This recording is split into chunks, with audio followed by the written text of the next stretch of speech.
Immortal Cultivation begins with gaining a superhuman constitution. This video is purely for entertainment and does not infringe on copyrights or laws. The rights to the novel and image belong to the original author. We do not claim ownership. Don't like waiting and want to listen to this fanfic in full now? Subscribe to our Patreon, where you'll find the best fanfics. Chapter 51, Mine Number 13. Northwest Branch, Yan Zishan, respectfully welcomes Master Su and all his colleagues. Yan Zishan shouted from afar, his energy sinking into his dantian. Su Poman raised a hand, and the others behind him slowed their horses. They rode slowly to the walls of the black gold mine, leaving a cloud of dust behind them. Master Yan, our Azure Dragon Hall has a secret mission at the black gold mine. Take us to Cave 13 immediately, Su Poman said sternly. The 12 Azure Dragons behind him cast their gazes upon Yan Zishan, causing him to feel a considerable pressure. Each of the 12 Azure Dragons was a warrior of his own rank, sometimes surpassing his own. This kind of peer was the most intimidating force he could feel. However, Master Su, in front of him, felt no sense of pressure, as if he were an ordinary person, untrained in martial arts. Despite this, he dared not underestimate the seemingly young and immature hall master before him. Shuang Chenggang had repeatedly emphasized in his letters that Elder Su must not be underestimated simply because of his age. Hall Master Su, mine number 13 is of great importance. I will personally lead you there. Yan Zishan said this, waving his hand backwards, signaling his subordinates to withdraw. He then personally led Su Poman's horse and headed towards the black gold mine. With a click, the heavy iron gate slowly opened. The disciples of the Azure Dragon Hall filed in behind Su Poman. After the last person rode in, the gate slowly closed again. The route to mine number 13 was patrolled by warrior teams and numerous roadblocks were set up. Mine number 13 was located at the northernmost tip of the Kilong Mountains, very close to the border of Xianyang Prefecture, only a few hundred meters from the border indicated on the map. Xianyang Province fell within the Kanglang Palace's sphere of influence, so initially there was some minor dispute over ownership of the area. However, after the appearance of the Blood Rock Cave, the Kanglang Palace truly began to prioritize the region, even revising their own maps to include the entire black gold mine within Xianyang Province. This was a despicable move, but it served as a pretext for provoking conflict, a covert measure to prevent the other three sects from learning about the Blood God Orchid. After all, a divine object like the Blood God Orchid held immense importance.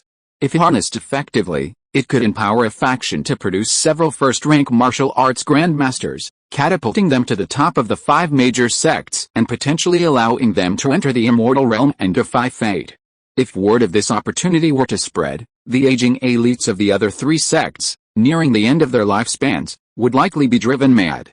The group crossed a gravel road and soon arrived in front of the 13th mine. Su Poman looked up and saw the mine, roughly 10 feet high, loom before him, beneath the towering Kyanglong Mountains. The mine was surrounded by piles of untapped, unremoved rocks. It was pitch black inside, devoid of any light, but the darkness didn't hinder Su Poman's vision. He could clearly see the jagged marks of excavation on the stone walls, the pooling of water on the ground in some places, and the dilapidated minecart parked at the first fork in the road. The Blood Rock Cave is at the end of this mine, right? Su Poman asked without turning back. Yan Zishan replied respectfully from behind, yes, master. Follow the mine to the left and you'll find the natural cave. But be careful, the beasts within are very formidable. Okay, then, you can leave. Remember to arrange for the construction of temporary shelters near mine number 13. Don't use outsiders, let the miners do the work, Su Poman said casually. As you command, I'll arrange it immediately. Yan Zishan took his orders and left. Su Poman continued to walk forward a few steps, then stopped, turned around, and said to the group of Kanglang Hall disciples, you will start the trial tomorrow. I have already told you about your mission before you set off today. Now I emphasize again that I will personally deal with the Python King. As for the remaining red-scaled rock pythons, they are your trial targets this time. Each of you must kill at least 5 red-scaled rock pythons to pass. After cleaning up the rock pythons, the second task is to guard here for 2 months. During this period, if nothing unexpected happens, Kanglang Hall will definitely send masters. In addition, if you are afraid of death and want to quit Kanglang Hall, you can also terminate the trial. Do you understand? I understand. Did you not eat? Speak louder. Do you understand? I understand. I understand. I understand, the King Long Hall disciples all answered with loud roars. Excellent, Su Poman nodded with satisfaction, looking at the determined and excited eyes of the King Long Hall disciples. He continued, all King Long Hall disciples will spend the night outside mine number 13. Don't stray too far. You are free to do as you please. However, I want to see you all gathered here at dawn tomorrow. Alright, everyone, disperse. Su Poman turned and walked into mine number 13 alone. The pitch-black darkness had no effect on him. As he surveyed his surroundings, he pondered the rumors about the blood god orchid. While the divine medicine was excellent, it was not something that ordinary warriors could endure. Those who hadn't reached the second stage or possessed special constitutions would find it difficult to withstand the impact on their ki and blood. Therefore, even if an ordinary disciple managed to snatch one, they wouldn't dare consume it all. He was currently struggling with the question of whether he should leave a few flowers of the blood god orchid for the giant whale gang, or keep them all for himself, given that it contained energy points. However, it wasn't his nature to keep the blood god orchid all to himself. After all, he'd received a favor from others, and if he'd kept it all for himself, it would have been far too greedy. Furthermore, he'd now found other ways to obtain energy points. If he ever had the chance to enter the Immortal Gate, exotic flowers of this caliber would likely become commonplace, no longer so rare. After thinking it through, his steps quickened, his thoughts clearing. He was still young and immature, and occasionally, some thoughts in his head needed correction. Constantly understanding his true nature was Su Poman's journey from immaturity to maturity.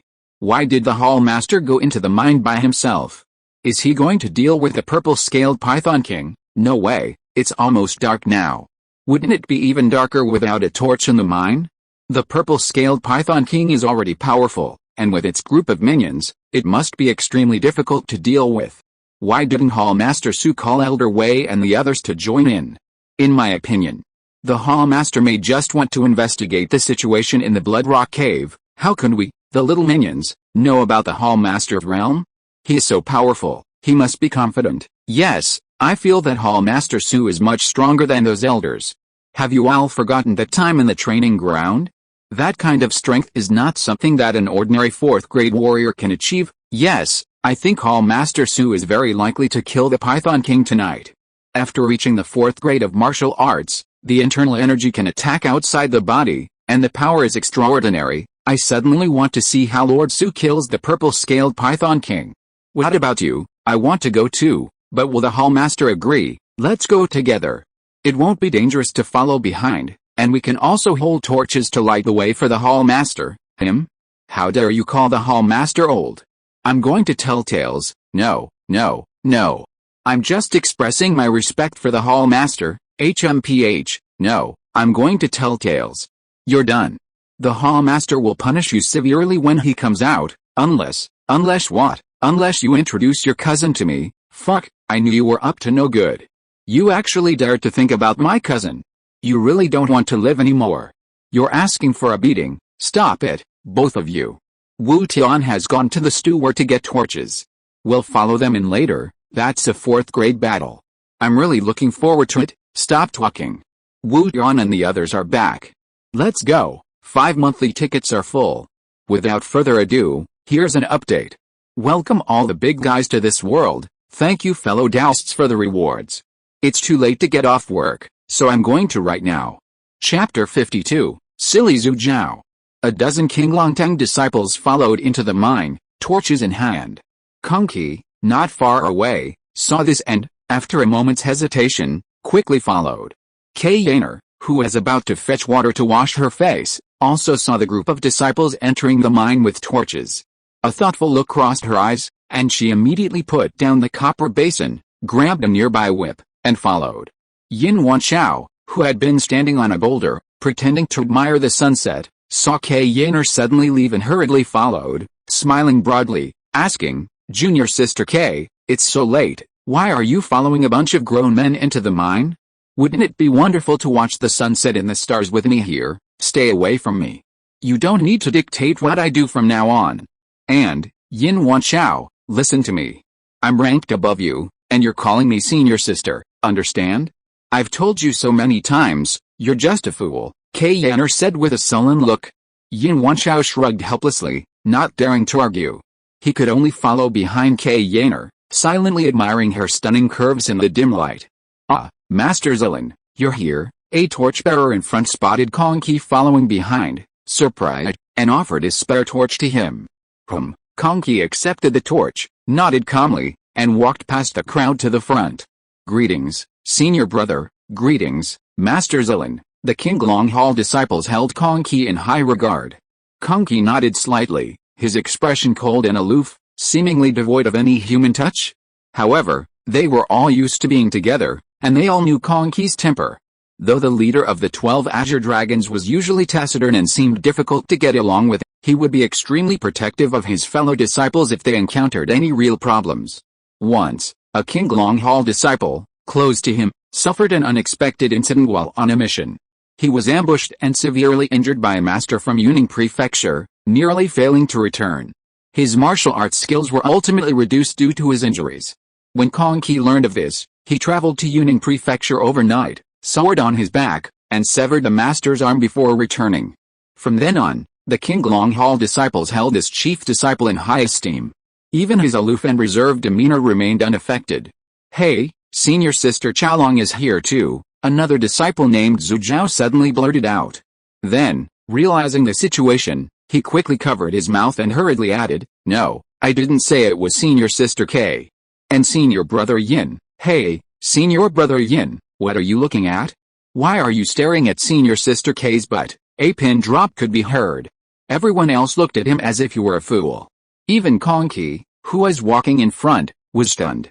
He turned his head and glanced at the King Longhall disciple with thick eyebrows and big eyes with a twitch of his mouth. This kid's IQ is simply hopeless. He should quickly find a shady place to dig a hole and bury himself. The silence around him made Zhu realize that he seemed to have said something wrong again. He quickly covered his mouth and suddenly felt a murderous gaze sweeping over him, followed by the crisp sound of a slap. "Yin Wanchao, go to hell." Yaner angrily slapped Yin Wanchao across the face, then stormed over, her beautiful eyes widening as she glared at Zhu. She gritted her teeth and said, "Did I ever tell anyone not to call me ugly dragon in public? I was wrong, ugly senior sister. I shouldn't have been your senior sister K. I didn't say you were ugly. I just heard someone call you senior brother Zilin, and I only remembered the ranking, so I forgot. I'm sorry, I'm tongue-tied. Please forgive me. Senior sister K, I promise I won't say anything about you and senior brother Yin again." Zhu apologized repeatedly with a mournful face, his mouth seemingly not his own, 2 out of 3 sentences garbled. "I'm so pissed." Before he could finish, Yaner couldn't stand it anymore and slapped him. "Pa!" Zhu covered his face, afraid to speak. The others stared at the scene in shock, wanting to laugh but not daring to, many of their faces flushed red with blood. Under the threatening gazes of Yaner and Yin Wanchao, they finally stifled their laughter. Some were counting ants, a few in the corner playing rock-paper-scissors with each other, their expressions strange. Some pretended to look at the moon, but how could they see it in a mine? Others simply closed their eyes, sitting cross-legged on the ground, their faces twitching uncontrollably, pretending to be diligently cultivating. Conky, walking in the front, secretly flashed a very unflattering smile before the two men caught up. As they approached, he quickly regained his indifference, though a faint blush lingered on his usually fair face. As for Zhu, he was kicked out of the mine. The others didn't want this fool to follow them any further, so the people in front, holding torches, turned to the left and entered the mine, lighting the braziers on the iron racks on both sides as they went. Mine number 13 was dug extremely deep. Su Poman walked for a long time before he saw a glimmer of red light. The end of the mine lay ahead. On the other side, a crack half a man's height appeared in the rock wall. Judging by its size, only an adult could enter sideways. Su Poman approached and peered inside. Goosebumps immediately spread across his arms. Damn, this is creepy. Through the crack, he could see a vast red world below. The rock walls there were stained with a red fluorescent substance, causing it to glow faintly. In the faint red light, he could see that on the other side of the crack was a vast natural cave, the size of 2 football fields. In the center of the cave was a small island. The lake surrounding it was entwined with a dense swarm of giant red pythons, the density of which would kill someone with trypophobia instantly. Those cold, snake-like pupils, dense red scales, triangular heads, and pale yellow markings all evoked a sense of dread and nausea. Each adult red phosphorus rock python was as thick as an adult's arm, and there were even young snakes at the edges. The cave was filled with hissing sounds. Su Poman's vision penetrated the lake and saw clusters of snake balls. At the bottom of the lake, there seemed to be a connection to an underground river. This river, located directly beneath the black gold mine, was extremely stable and appeared to have existed for countless years. It was home to a variety of reptiles and fungi, and small, luminous flying insects flitted about. Imagine an area half the size of a football field crawling with giant, red-scaled, and yellow-striped man-eating pythons. This scene was even more disturbing than the anaconda Su Poman had seen on Blue Star. Immortal cultivators will appear soon, so don't panic. If martial arts prowess increases too quickly, the characters will lack depth, and minor characters will become insignificant. The story will collapse if it progresses too quickly. Compared to other Immortal Cultivation novels with millions of words, I'm already progressing quite quickly. Take your time and build a world. You have to slowly depict it from the details, from rumors, and from people's desires. Otherwise, it will be dry, pale, and unreal. Chapter 53 Purple Scale Python King. After observing for a moment, Su Poman cast his gaze upon the small island in the center. There, coiled a purple-scaled king python, as massive as a hill. Its deep purple scales reflected a red light.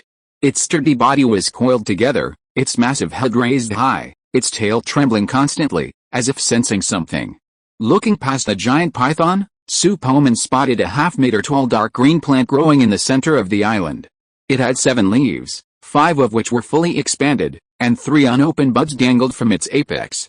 Just then, the purple-scaled king python's head turned toward the wide crack, its huge pupils filled with a cold, bloodthirsty gaze as it met Su Poman's.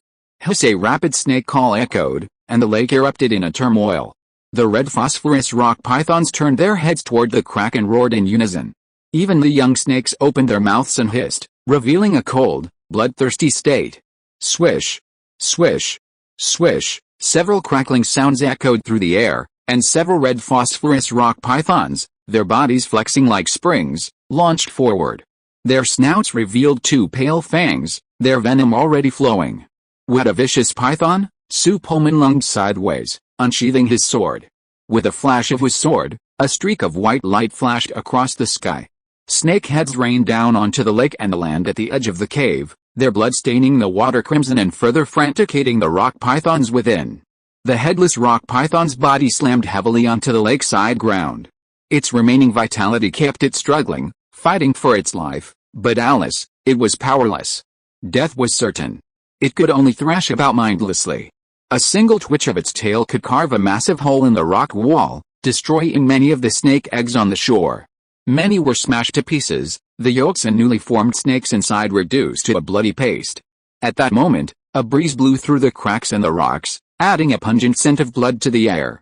Su Poman landed, feeling a slippery sensation beneath his feet. He frowned and looked at the purple-scaled python king in the center of the island. Quick, quick, this place is truly disgusting. Countless more red phosphorus rock pythons attacked him, but this time Su Poman didn't draw his sword, instead using his own biological force field to block all the attacks. He didn't kill them out of pity, but because the red phosphorus rock pythons were limited in number. If he used all his strength, he could easily kill them all, and the 200 King Longhall disciples outside would be unable to complete their trial. Like flying rubber bands, red shadows continuously slammed into Su Poman's body, sliding heavily and then bouncing back. Whenever a rock python tried to tangle with him, Su Poman gently waved his hands and flung it into the lake farther away. When Conky and the others arrived, they happened to see this incredibly shocking scene. They only took a glance at it from the crevice and were immediately stunned. So strong, Conky said in a daze, his eyes wide open. So many red-scaled rock pythons couldn't break through Hallmaster Su's internal energy defenses.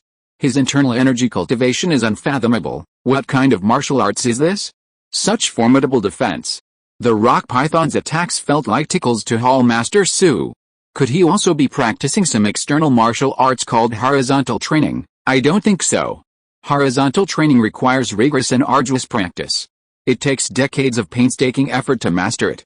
Hallmaster Su is so young and so talented, why would he choose something so foolish and clumsy like horizontal training? It might be a key shield technique. I heard Hallmaster Su started with a technique. This can't be a giant whale gang martial art. While everyone was discussing this, Su Poman had already forced his way onto the small island in the lake. The purple-scaled king python's head and neck were erected, its 7-inch body suspended high in the air, its hindquarters coiled in a circle. It looked like a bow, poised for attack. Standing 7 or 8 meters tall, the purple-scaled king python gazed down at its uninvited guest. At this time, the red-scaled rock python continued to harass Su Poman. He grabbed the one that was tackling him from behind and flung it away. Then, drawing the longsword from his back, he slowly said, "Evil beast, I heard you've devoured many innocent and pitiful miners. I'm here to see you to your doom." With that, he flicked his sword with a soft ding, unleashing his inch cloud step. He transformed into a white shadow and vanished before the purple-scaled python king. Hiss! The purple-scaled python king roared, and a foul, poisonous gas erupted from its mouth. Su Poman didn't dare to be careless, and in a flash, he escaped the poisonous area. Although he now possessed a formidable physique, he had no confidence in his superhuman magic resistance, let alone his weakened physical abilities. To address this shortcoming, Su Poman resolved to cultivate techniques that increased his magic resistance, or perhaps even acquire related abilities. Otherwise, in this world of immortal cultivation, he would be vulnerable to attacks targeting his soul or spirit, and even various spells that could completely suppress him. In reality, the Python King's poisonous mist was no match for his current form, but Su Poman didn't want to take the risk. If the poisonous mist contained any special damage, he would be doomed. Holding his breath, Su Poman circled behind the Python King, waiting for his chance to strike. Whoosh! The Python King's enormous tail swept across at a speed so fast it practically vanished into shadow, leaving the observing King Long-haul disciples with only a gasp. Su Poman exerted a slight pressure on his feet, sinking his legs deep into the ground. The snake's tail seemed to slow down several times in his view. He seized the opportunity and grabbed the incoming tail with his right hand. His fingers, like iron pliers, cut through the scales and penetrated the flesh. The python's body shook twice as its tail was grasped. Hiss! The purple-scaled Python King roared in pain, twisting his body and charging forward with his maw wide open, ready to devour him whole. "Get up!" Su Poman growled, grasping the thick tail with both hands and swung it with all his might. The purple-scaled python froze for a moment, a momentary confusion in its pupils. Then, its head's momentum froze, and Su Poman swung its entire body upward, straightening it from its previously bent form. "Oh my god, holy crap. Is this even human with this kind of strength? This is simply insane." The Azure Dragon Hall disciples were so shocked that their minds went blank. All they could see was the white figure and the terrifying python being swung up.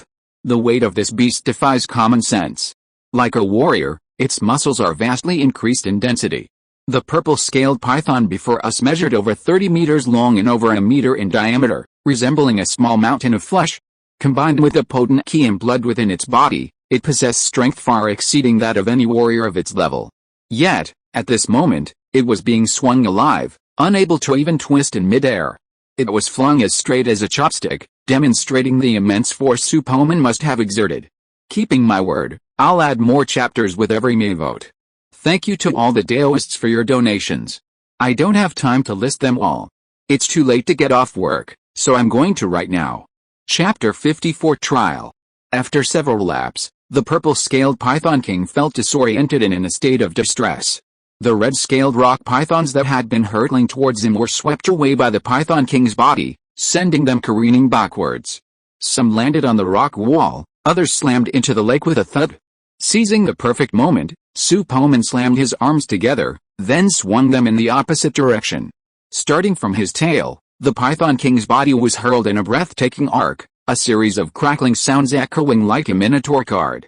Su Poman heard the sound of bones snapping and dislocating. The purple-scaled Python King roared in pain, and the surrounding red-scaled rock pythons became even more frantic, charging at him recklessly. The rock pythons that rushed to stop him proved useless. Su Poman grabbed the snake's tails and slammed them against the island. With a boom, the entire island shook, and ripples formed on the lake's surface, rising several feet. The purple-scaled Python King lay motionless on the island, its spine dislocated, some cracked and shattered, its internal organs severely damaged. Completely incapacitated, it could only scream in agony, blue-green blood oozing from its mouth. Su Poman repeatedly flung away the red-scaled rock pythons that clung to him, steadily advancing towards the Python King. No rock python could stop him. The purple-scaled Python King tilted its head and let out a feeble roar, its eyes undimmed in the ferocity. "I'll free you." Su Poman gazed at the massive snake head, half his height, and slashed it with his sword. Sparks flew amidst the scattering purple scales, and the entire head tumbled down, its pupils gradually losing their light and turning a dull gray.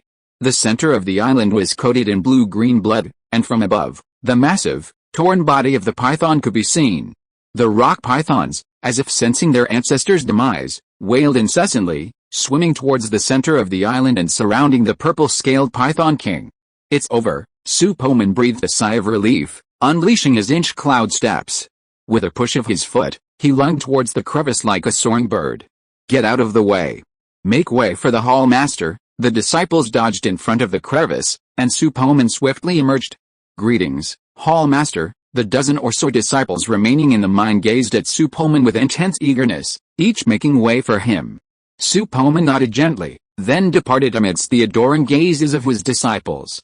"Hall Master Su is truly handsome." Kei Yenner's eyes lit up as she watched Su Poman depart. Yin Wanchao approached, boasting, "Senior Sister Kei, am I not handsome? After a few more years of training, I'll be able to slay a beast of this level." "Tisk. Just bragging." Kei Yenner ignored Yin Wanchao and walked out. The next morning, at first light, the disciples of the Azure Dragon Hall had already gathered at the mine entrance. Su Poman emerged from the stone hut adjacent to the mine, stretched, rubbed his sleepy eyes, and felt the morning light on his body, feeling incredibly comfortable. He ordered a bench to be brought in and placed at the entrance to mine number 13. Then, he strolled over to the group of disciples.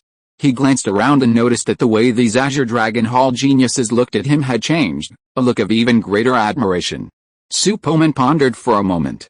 Realizing that the news of his slaying of the purple-scaled Python King the previous night had spread. In this world, the strong are respected, and worshipping the strong is an ethos that has evolved over the ages in the Pu Kingdom.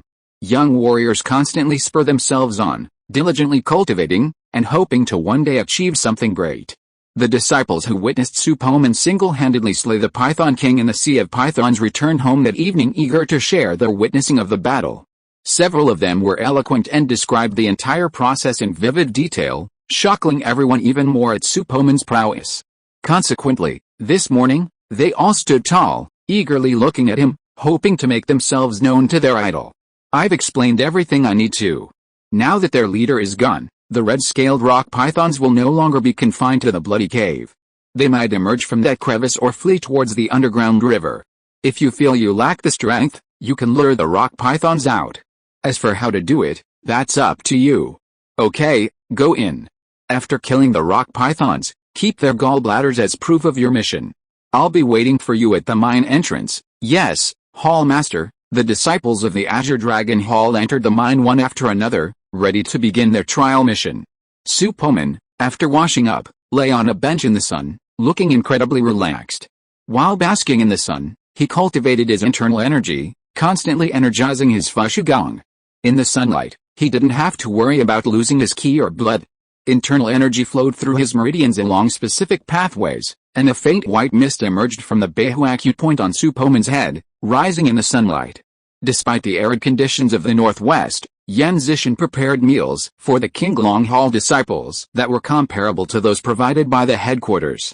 The meals provided to Su Poman were also quite refined, with some even being local specialties shipped from far away at his own expense. The menu was filled with a wide variety of delicacies, all of which were beneficial for nourishing ki and blood.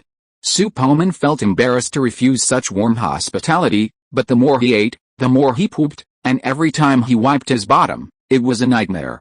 The conditions here were inferior to those at the headquarters. While the headquarters restrooms had soft, high-quality rice paper, these still used primitive toilet paper, which was extremely unsanitary. Su Poman could only endure it for the time being. Once the 2 months were up and all the Qinglong Hall disciples had completed their trials, he could return to Dengfang Mansion. Su Poman's ears twitched slightly, and he heard the sounds of battle coming from the Blood Rock Cavern, roars and the clash of swords piercing the air. He narrowed his eyes and continued to immerse himself in his cultivation.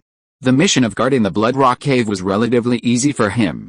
With his supervision and super hearing, he could hold the entrance to the mines, effectively preventing anyone from getting through. Anyone seeking access to the Bloodrock Cave would have to pass through him. Therefore, as long as he didn't sleep too deeply, he could easily stop the Kangling Hall's troops. Time slowly passed, and by evening, the disciples of the Azure Dragon Hall emerged from the mines. With the exception of the 12 Azure Dragons, who were dressed neatly, the others appeared somewhat disheveled. One by one, the disciples stepped forward to report their day's gains. Due to their immense strength, the 12 Azure Dragons had collected the required 5 snake gallbladders on the first day. Any extra gallbladders would be counted towards the final ranking. If you're listening to this novel on a channel other than Fanfic World, it means they downloaded and uploaded it without effort. We cordially invite you to visit our channel, Mundo Fanfic Novelis.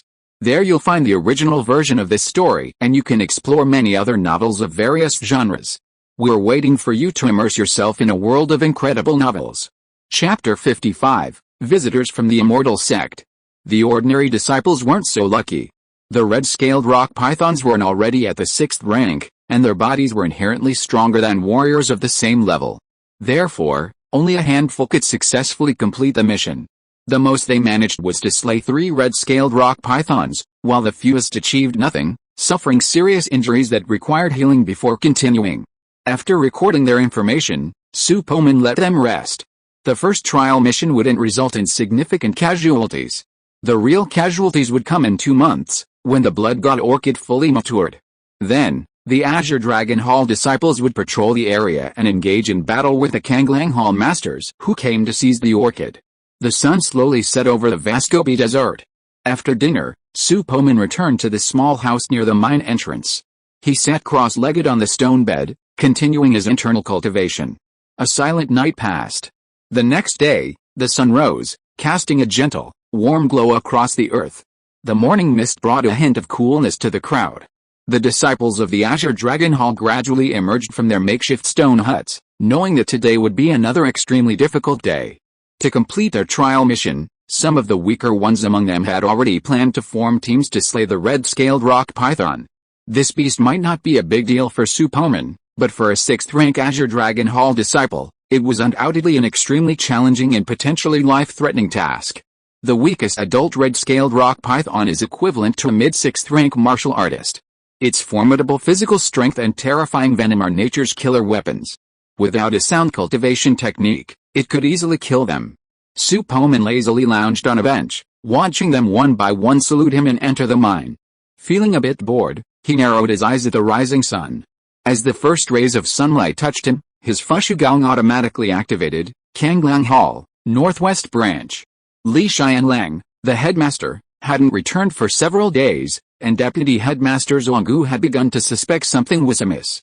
Fortunately, a team of elders from the main hall was already on their way and would arrive in the northwest within 2 or 3 days. This would ensure the branch hall would be leaderless and without a leader to issue orders. Zhuanggu paced the hall, recalling Li Xianlang's instructions that day. Since Li Xianlang hadn't returned, it meant the giant whale gang had also sent a 4th-rank expert, and the clash between the two factions was drawing near.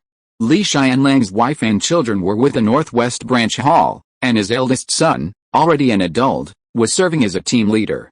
Before leaving, Li Xianlang had promised Zhuanggu that if he didn't return, he would have them transported back to Lizhao. Lizhao had become a troubled place, and they needed to be prepared for the worst. Leaving would be difficult once the elders arrived. The elders would not tolerate desertion. "Help!" Zhuanggu called out, and 2 sword-wielding warriors emerged from the shadows of the hall. "Sir, what are your orders?" Our Master Li's wife and children at Zhongshan Garden. A few days later, 2 prominent figures arrived at the northwest branch of the Kangling Hall. Even the accompanying elders behaved with great respect, leaving Zhuanggu somewhat puzzled about their identities. An elderly man, perhaps 60, sat at the highest seat in the hall.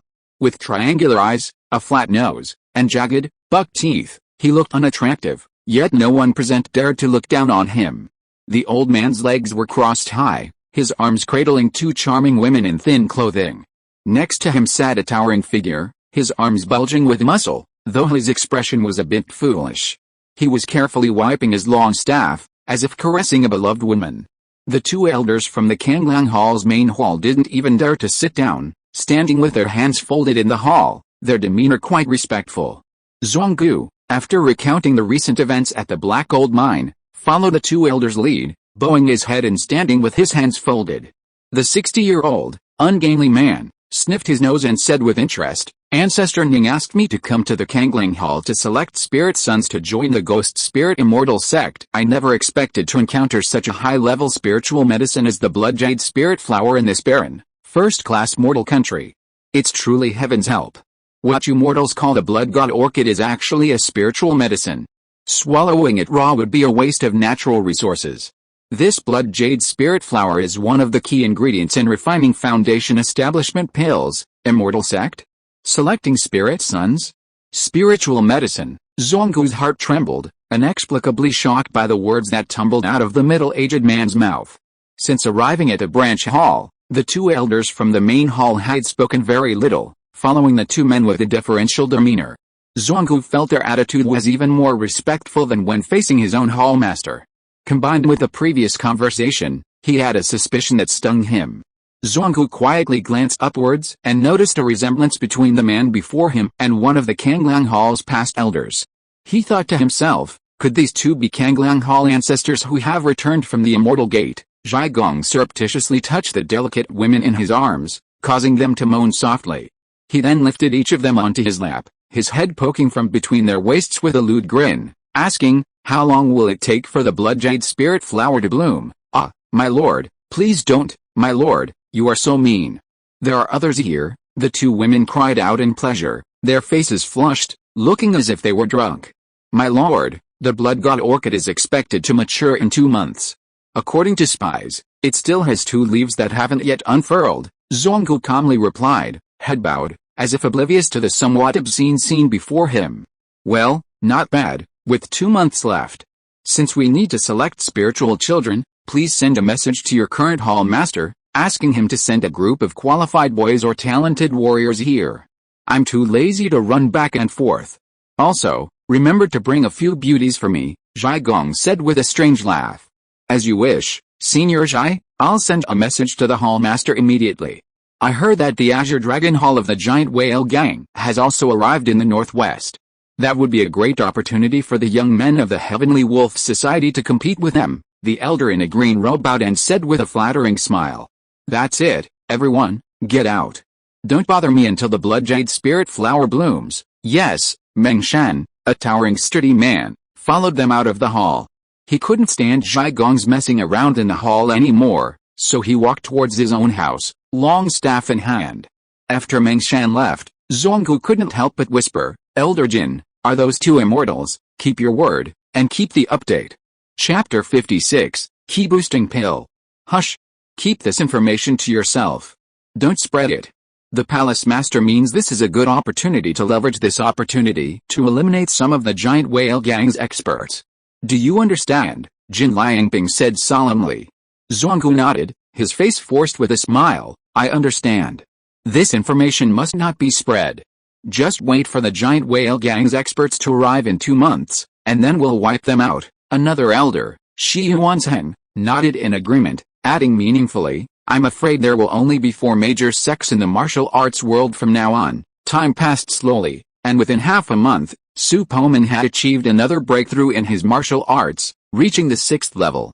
The 6th level of martial arts provided a slight boost to Su Poman's combat power.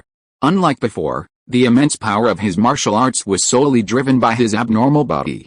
As one of the top-tier martial arts of the Giant Whale Gang, the Fu Shui Guang, evokes internal energy like an overturned river, emphasizing a powerful and muscular approach. Its internal energy attributes focus on increasing strength, greatly enhancing the power of martial arts. Simultaneously, it shares the advantages of water-attributed internal energy, resulting in a continuous and long-lasting internal energy, making it particularly adept at sustained combat. Su Poman's strength has improved somewhat, but to accelerate his internal energy cultivation, he plans to begin consuming some of his accumulated elixirs. Key-enhancing pills, considered among the most prestigious in the martial arts world, are second only to the Bailu pills from the Yijian Palace. They rapidly stimulate qi and blood, accelerating the production of internal qi. However, They come with significant side effects. Ki and blood depletion accelerates within 3 hours of ingestion, necessitating constant nourishment. A deficiency in Ki and blood can easily damage the foundation. Su Poman had initially been uninterested in the elixirs distributed by the giant whale gang. He'd read in some immortality novels that elixirs could be toxic, saying excessive consumption was harmful to the body, hindering future breakthroughs and easily leading to bottlenecks and drug resistance. Consequently, he'd avoided using elixirs for cultivation, leaving the elixirs he'd received from the giant whale gang in a tangle. These past few days, he'd been spending time with the disciples of the Azure Dragon Hall, and had been surprised to discover that these talented warriors would find time almost daily to take ki-boosting pills to aid their training. Curious, he researched the ki-boosting pills. The elixir book explained that these pills, unlike blood-clotting pills, worked by stimulating the body's own ki and blood circulation to accelerate the growth of internal ki. The ingredients in these pills didn't generate internal ki, so they wouldn't remain in the body. Once their effects wore off, they were excreted along with food residue. Su Poman understood this type of elixir to be like a stimulant. Aside from speeding up the flow of ki and blood and slightly raising body temperature, it had no other side effects. The only drawback was that it accelerated the conversion of ki and blood into internal ki. For ordinary people, if their nutrition wasn't adequate and their ki and blood weren't replenished quickly enough, they could easily suffer from ki and blood depletion. However, he didn't have that worry. As long as the sun was in the sky, his ki and blood, once depleted, would constantly replenish, and at an incredibly fast rate. Blood coagulating pills, on the other hand, were a type of elixir that directly increased ki and blood. Upon ingestion, they rapidly activated ki and blood production through the absorption of the medicinal properties. Therefore, these pills carried a slight risk of poisoning. While ordinary warriors were fine, those with talent and the necessary skills generally avoided excessive consumption. They primarily stimulated their ki and blood through medicinal diets and the practice of related techniques. After comparing the two types of elixirs, Su Poman took out the ki-boosting pills he had been saving up for a while, ready to take to accelerate his cultivation. The giant whale gang was too small for him, like a small pond. He had to reach a higher realm as soon as possible to have the opportunity to meet true immortal cultivators. It wasn't just because he wanted to become a sword immortal, but because the resources in higher realms were richer. There, he would gain more energy points to draw upon, allowing him to evolve his physique into that of a full Kryptonian. Then, he would truly be able to fly and burrow into space in his physical body. If he could ever enter the immortal realm and acquire a flying sword, his dream of becoming a wandering sword immortal would come true. The thought of a superhuman sword immortal filled him with excitement. Sometimes, he even dreamed of himself atop a flying sword, blasting demons with lasers, then absorbing magical weapons with his physical body. The scene was so exhilarating that he lingered on it even after waking. Su Poman had other considerations for choosing a swordsmanship path. According to the Immortal Cultivation novels he'd read, old monsters nearing the end of their lives favored possessing those with unique physiques like his. Therefore, his unique physique needed to be concealed within the immortal realm, used only as a trump card. He would normally use his sword against his enemies, and only resort to physical strength when unable to defeat them. This was the safer approach. Ancient texts recorded that without an immortal cultivation heritage, reaching the first rank of the martial arts realm was the stepping stone to entering the immortal realm. If one's internal energy wasn't high enough and one was too old, entry was impossible. Cultivating the immortal realm wasn't just a test of aptitude and perseverance, it also depended on fate. Without fate, even if one achieved the first rank of the martial arts realm early in a first-class mortal realm, limited by their understanding of the immortals, they would inevitably turn into dust. Martial artists capable of reaching the first rank of the martial arts realm were already few and far between, and those determined to abandon their vast family fortunes to seek the immortals were even rarer. Only 1 in 100 succeeded. His current martial arts prowess was only at the 6th level, and the only way forward was to raise his cultivation as quickly as possible. Su Poman shook his head, clearing his mind, and then swallowed 5 ki-boosting pills in one gulp. The pills melted in his mouth, flowing down his throat into his stomach. Immediately, a feeling of restlessness erupted from his dantian, rapidly spreading throughout his body. Even a second-level grandmaster could only swallow 2 ki-boosting pills at once, but Su Poman swallowed 5 in a single gulp. To ordinary warriors, this insane act would be tantamount to suicide. Boom! Su Poman felt a ringing in his ears, and the blood flowed rapidly throughout his body. His skin began to turn red and hot. The rate at which ki and blood were being transported increased tenfold. He quickly sat cross-legged and began practicing the water-covering technique. Internal ki rapidly grew, and guided by the technique, it circulated through the entire body, returning to his danshan. White steam continuously rose from Su Poman's head, like a boiling kettle. Passing by, the disciples of the Azure Dragon Hall marveled in amazement, having never imagined their master's cultivation could create such a commotion. One day of his cultivation now equated to more than 10 days in the past. His internal energy production rate was greatly enhanced, while his ki and blood depletion rate was also much faster. However, his black iron body could withstand the pressure. As long as the sun was shining, his ki and blood production rate far outstripped his consumption, preventing any loss. As the protagonist's understanding evolved, their perspective shifted. With the development of their cheat codes, they wouldn't be limited to physical and sword cultivation. Once their super brain was developed and their computing power soared, they could even open up the formation masterclass. It's going to get more exciting, but it's a gradual progression, not a set direction from the outset. Some things are hard to explain, but they'll make sense as you read on. Also, please let me off, monthly ticket holders. My saved drafts are almost gone. Let me take a break and save some more this weekend. Chapter 57 The Grandmaster arrives. In the days that followed, the disciples of the Azure Dragon Hall spent over a month completing the first task of the trial. Almost everyone had slain at least 5 red-scaled rock pythons, with the 12 Azure Dragons performing exceptionally well. Kunki alone had slain over 500 red-scaled rock pythons, and the Azure Dragon Hall had now slain almost all of the red-scaled rock pythons within the Blood Rock Cave. The few remaining rock pythons had all fled along the underground river. The Azure Dragon Hall's next task was patrolling and guarding, as the Blood God Orchid was nearing full maturity. The 2 supreme elders from the Forbidden Area at the Giant Whale Gang headquarters had also emerged from their confinement and were on their way. Su Poman's martial arts realm had already reached the 4th level. He had been practicing frantically these days, starting with 5 ki boosting pills and later swallowing 20 in a single breath. The rate of ki and blood depletion was so high that even his black iron body could barely withstand it. Later, he stabilized at 18 ki boosting pills, which was just enough to match the ki and blood boosting effect of the black iron body. His internal ki cultivation progressed like a rocket, with breakthroughs coming one after another, from the early stages of the 6th level all the way to the 4th level. The 4th level of martial arts was a watershed, a profound change in strength. One of the most important reasons for this was that warriors who reached the 4th level could use internal ki to launch attacks outside their bodies, which undoubtedly extended their range of damage, far beyond the reach of lower-level warriors. At the same time, a 4th-rank warrior can also create a protective shield of internal energy around their body. However, this method consumes a great deal of energy, so it's generally not used by 4th-rank warriors unless they have practiced specialized ki shield techniques. Only after reaching the 3rd-rank realm can one freely utilize this shield for defense. Nourished by the internal energy, Su Poman's physical attributes have significantly improved. Combined with his recent constant exposure to the sun, his physical fitness has further improved. If he were to clash with Long Keiji again, he was confident he could single-handedly defeat him.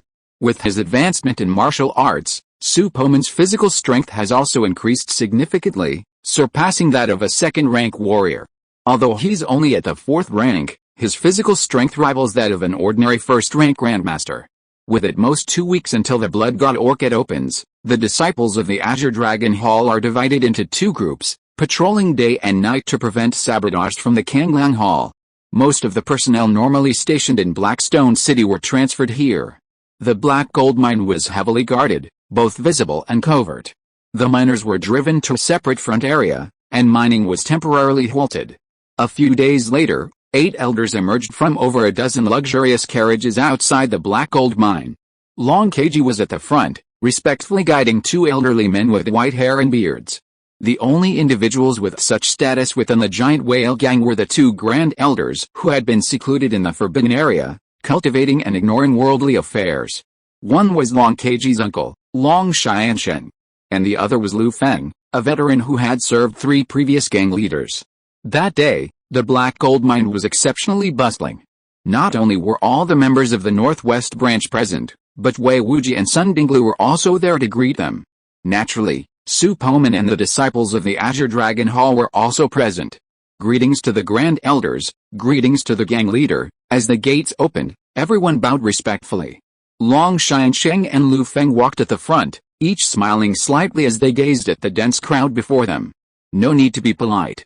So many unfamiliar faces here, KG. I heard our giant whale gang has a new, exceptionally talented member.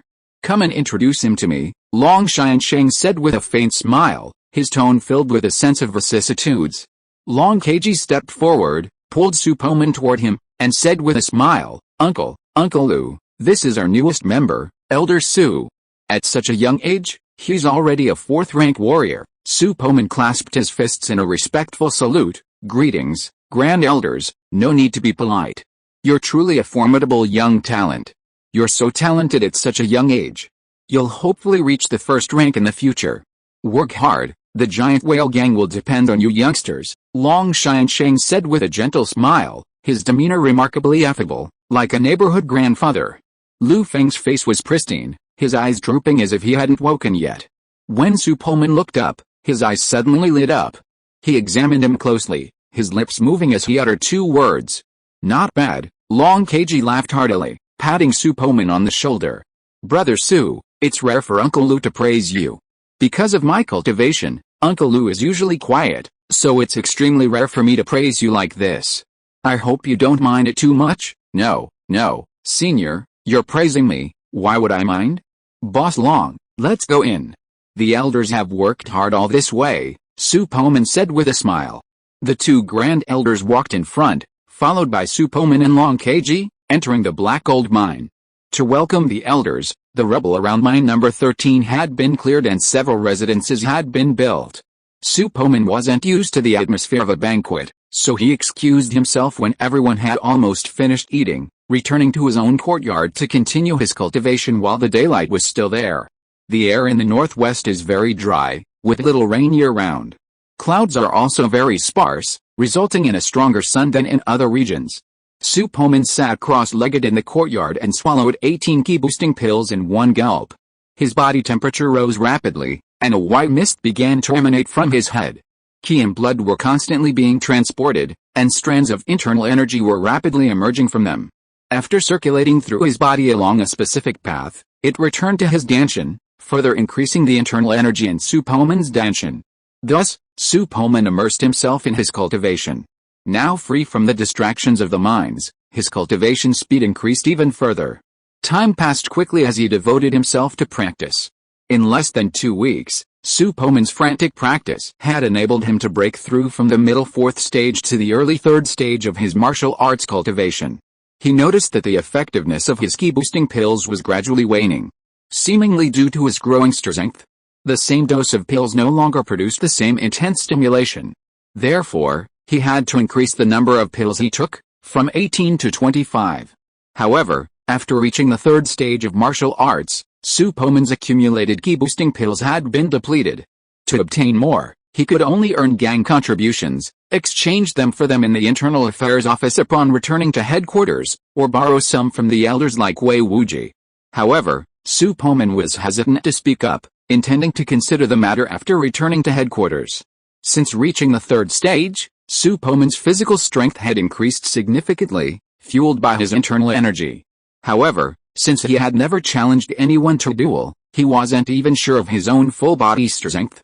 At the same time, because his power increased so quickly, Su Poman was a little unskilled in controlling it, so much so that he accidentally crushed several cutlery while eating. I will start writing and saving drafts tomorrow, and add more next week. Chapter 58, Fight. As the blood god orchids blooming approached, the atmosphere around the Black Gold Mine grew increasingly tense. The number of disciples who had previously rotated day and night increased significantly. 2 Grand Elders were already guarding the small island within the Blood Rock Cave, awaiting the arrival of the 3 blood god orchids. The elders were surprised by the unusual reaction of the Kangling Hall. They had recently become much quieter, not even sending out spies, seemingly completely losing interest in the fight for the blood god orchid. In the newly built, simple residence, Su Poman finished his servant-delivered breakfast and planned to continue practicing the Fu Shui Gong. Although his progress was slower now, it was still much faster than that of an ordinary warrior. After all, his ki and blood were more vigorous than that of a first-grade warrior, and he possessed a terrifying ki and blood recovery speed. Therefore, Su Poman would not waste time without the support of elixirs. Just then, there was a knock at the door. Su Poman opened his eyes, exhaled a breath of stale air, his eyes gleaming with a calm gleam. He slowly said, "Come in." Then, the gate of the mansion opened, and a deacon from the giant whale gang entered. He bowed and said solemnly, "Elder Su, the Kangling Hall's men have arrived. The gang leader would like you to step forward." "Okay, I understand. You may proceed." "Yes, Elder." Su Poman stood up, finished his practice, and went inside to change into more formal attire. He slung his sword across his back and pushed the door open before leaving. A series of convoys were parked at the gates of the Black Gold Mine, each hoisted with black blood wolf flags. The flags rustled in the fierce north wind. In front of the convoys stood a group of young men and women, all dressed in dark black garb, each a martial arts master above the 6th rank. At this moment, Long Keiji was already negotiating with the leader of the Kangling Hall. Though the two appeared cheerful and amicable on the surface, it was clear to everyone that the giant whale and the Kangling were not on good terms, secretly plotting their mutual destruction. "Boss Long, let's put aside the matter of the Blood God Orchid. I've heard a giant whale gang's Azure Dragon Hall is renowned. Why don't we let the young warriors from the Kanglang Hall's Heavenly Wolf Club spar with them, perhaps for a moment of exchange in learning? What do you say?" Ji Shanaya wore a faint smile, his expression remarkably relaxed, a hint of sneer at the corners of his mouth. In this fight for the Blood God Orchid, the Kanglang Hall had the backing of two prominent figures from the Immortal sect, and they wouldn't let go of such an opportunity to eliminate their rivals. From the outset, Ji Shanaya hadn't considered reconciling the situation amicably. Allowing his disciples to spar was merely a convenient excuse for a more complete rebellion. Long Keiji smiled and nodded, saying, "Since Grandmaster Ji is in such a good mood, we the young fellows of the Azure Dragon Hall are naturally willing to accompany you. If you lose this time, you will withdraw from the competition for the Blood God Orchid." "Haha, withdraw? Maybe it's possible." Ji Shanaya smiled evilly, with a hint of amusement in his eyes, and thought to himself, "With the Lord Immortal in charge, every one of the masters of your giant whale gang will be buried in this northwest." After Long Keiji returned to the giant whale gang, he explained the matter of the competition between the young disciples of both sides, and then ordered the disciples of the Azure Dragon Hall to prepare and adjust their conditions. The people in the giant whale gang were not aware of the Kangling Hall's plan. They thought that in order to avoid the fall of the top combat forces, the two major sects chose to let the younger generation of disciples fight each other in order to decide the ownership of the Blood God Orchid. But in fact, the Kangling Hall planned to use the hands of the Lord Immortal to get rid of the masters of the giant whale gang. This time, the competition between the young disciples was just an introduction. Although Su Poman arrived late, his appearance shocked all the disciples of the Azure Dragon Hall and perked up their spirits. The time to prove themselves has come. They want to show Su Poman that they are not trash. They are rubbing their hands, eager to try. "Let me go first and teach those brats of the Kanglang Hall a lesson." "No, I joined earlier than you, so I must go first. Hall Master Su is watching here, and it's a good opportunity for me to show off. If we have to go on stage, our junior brothers will go first. If they can't win, you old disciples can go. We can't lose the first game, so we must send out a good fighter. Don't underestimate the warriors of the Serious Society. Their martial arts strength is not inferior to yours, and they have no shortage of skills and techniques. They are not the kind of warriors who come from wild backgrounds and are difficult to deal with. So don't be too careless when you go on stage. Do you understand?" Su Poman warned in front of the disciples of the Azure Dragon Hall. "Hall Master, don't worry, we won't embarrass you. Yes, the battles we in the Azure Dragon Hall have experienced are far more brutal than those greenhouse flowers. Even if they have superior martial arts, they can't match us." "That's right, so what if they're from the demon sect? When it comes to killing, they're no match for the Azure Dragon Hall." The disciples were relaxed at this moment, not nervous. This mentality helps when bullying the weak, but it's easy to fall when encountering tough guys. Su Poman didn't say much, just a few words of encouragement before stepping aside and watching the situation unfold. Soon, a simple arena made entirely of basalt rock was built between the giant whale gang and the Kangling Hall. The arena was 10 feet long and wide, enough space for the warriors to maneuver and dodge. Ropes as thick as arms were stretched around the arena, and if either side stepped out of the ropes, they would be defeated. In front of the Cheyenne Club stood a 70-year-old man with a bamboo-like figure. He looked at Su Poman with a confused look on his face. "Palace Master, why is the leader of the Azure Dragon Hall of the Giant Whale Gang a young boy?" "Oh?" Ji Shenyao's eyes turned, and he saw Su Poman through the crowd. "I've heard that a young elder has just joined the Giant Whale Gang. I didn't expect him to be so young. It seems that he has some talent, but it's a pity. What can he do if he has talent? He just has bad luck." "Does the Palace Master want to subdue him?" Dao Kun asked. Ji Shenyo shook his head and said with disdain, "Although that young man has some talent, he chose the wrong boss. My Kangling Palace now has the opportunity to enter the Immortal Gate. Maybe we can develop into a second-class cultivation country in the future. There is no need to waste time on a small person." Dao Kun nodded, without saying anything else, waved to a disciple of the Sky Wolf Club and said, "Feng Xiangshan, you be the first to challenge." "Yes, Elder Dao." A handsome young man saluted with his fists and then jumped onto the ring. He carried a long spear on his back, and after sweeping the tip of the spear around, he pointed it at the people in Qinglong Hall and said in a loud voice, "I am Feng Xiangshan, a 6th-grade mid-level martial artist. Who dares to come up and fight with me? I'll meet you." Someone in Qinglong Hall immediately responded. A tall and thin young man holding a silver-threaded broadsword jumped up, made a sword flower with ease, and then pointed the tip of the sword at Feng Xiangshan and said in a loud voice, "Li Chenggang of Qinglong Hall, a 6th-grade mid-level martial artist, make your move, fellow Taoists. There will be more updates next Monday, don't worry." Chapter 59 Crazy Li Chenggang. Su Poman activated his supervision to gaze upon the Qinglong Hall disciple.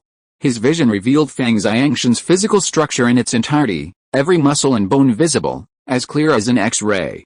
Su Poman noticed a faint reddish current at Feng Xiangshan's Danshan, a force approaching that of a late-stage 6th-grade cultivator, surpassing Li Chenggang's. "You're still too impulsive." Su Poman shook his head, seemingly foreseeing the outcome. However, the specifics would have to wait and see. Internal key strength only represented a fraction of the actual strength. If Li Chenggang possessed sufficient martial prowess, he had a chance of victory. On the field, the two continued their momentum, searching for each other's weaknesses, their feet constantly shifting, switching steps. As their eyes met, Li Chenggang locked onto his opponents and struck first. Though tall and thin, the muscles in his arms bulged, his body arching like a shrimp before leaping high like a spring. His blood surged, his body instantly expanding. The muscles in his arms shredded his clothes, and the long sword in his hand transformed into a streak of silver light, slashing down from above. Galaxy Sunset, his sword technique emphasized momentum, mastering the use of force to overwhelm the opponent. The power of this strike was immense, and coupled with Li Chenggang's own downward momentum, a whistling sound filled the air. Excellent swordsmanship. I didn't expect Li Chenggang to have mastered his swordsmanship to this level. Excellent. Cut him to pieces. Go senior brother Li. The Qinglong Hall erupted in cheers. Several elders nearby nodded silently, recognizing the skill of this strike, a testament to the considerable effort put into it. Feng Xiangshan didn't resist. He thrust his spear upward, then suddenly stepped back as the sword and spear clashed, dissipating much of the force. He shifted his stance, thrusting the spear and the blade to his side. Li Chenggang couldn't follow his plan. He swung his sword and swung it with a powerful sweep, dispersing the soft energy. Then, with both arms, he slashed with all his might. Clang, the sound of metal clashing echoed. Then, as if in a frenzy, Li Chenggang lashed out with his sword, his silver shadows lingering around him like a stream of water. Clang clang clang. The sword and spear clashed continuously, sparks flying, the blades glowing red from the sheer volume of impact.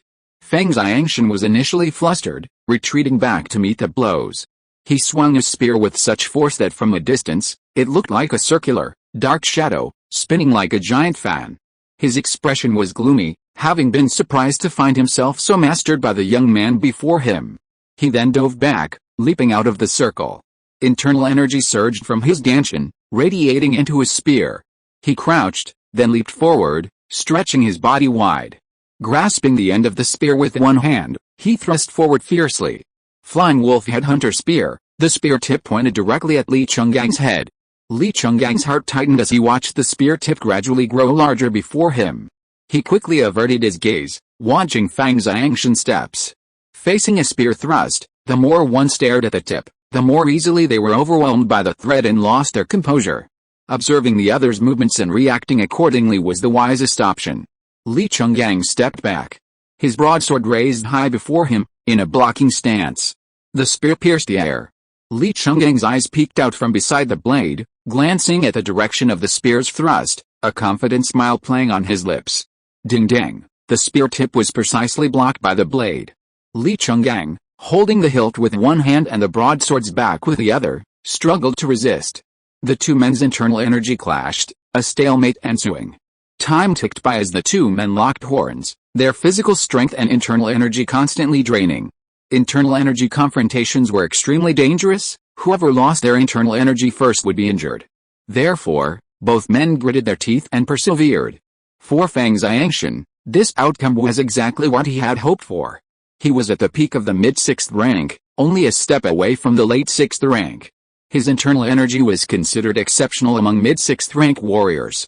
Furthermore, the Hunan demonic power he cultivated was a technique that increased internal energy. From the outset, he had intended to compete with Li Chenggang in internal energy. Unaware that he had fallen into his opponent's trap, Li Chenggang persevered, his physical strength and internal energy rapidly depleting. Before long, Li Chenggang felt his strength weakening. He feigned composure and said, "We're evenly matched. How about we call this a draw?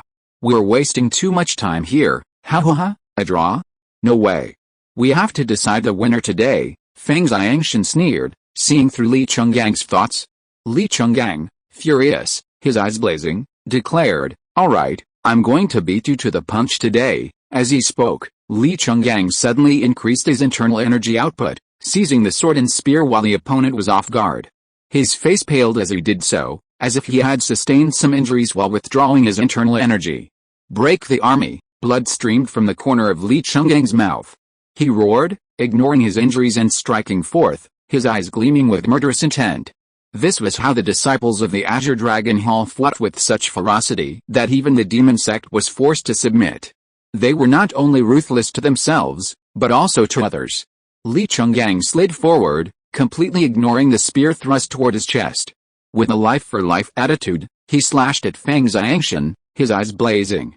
A flash of silver blade light, a raging blade energy, sliced the basalt rock of the arena into tiny gashes, sending shards flying. Fang Xiangshan, horrified by Li Chenggang's frenzied state, quickly halted his spear thrust and retreated, shouting, "Are you fucking crazy?" "Yes, ha ha ha ha, madness is the only way to survive." "I am mad, your grandpa." "Come on, isn't this a fight to decide the outcome?" "Come on," Li Chenggang laughed wildly, a smile like a demon unleashed. Aside from a few true geniuses, anyone who remained in the Qinglong Hall could only survive through countless trials and tribulations.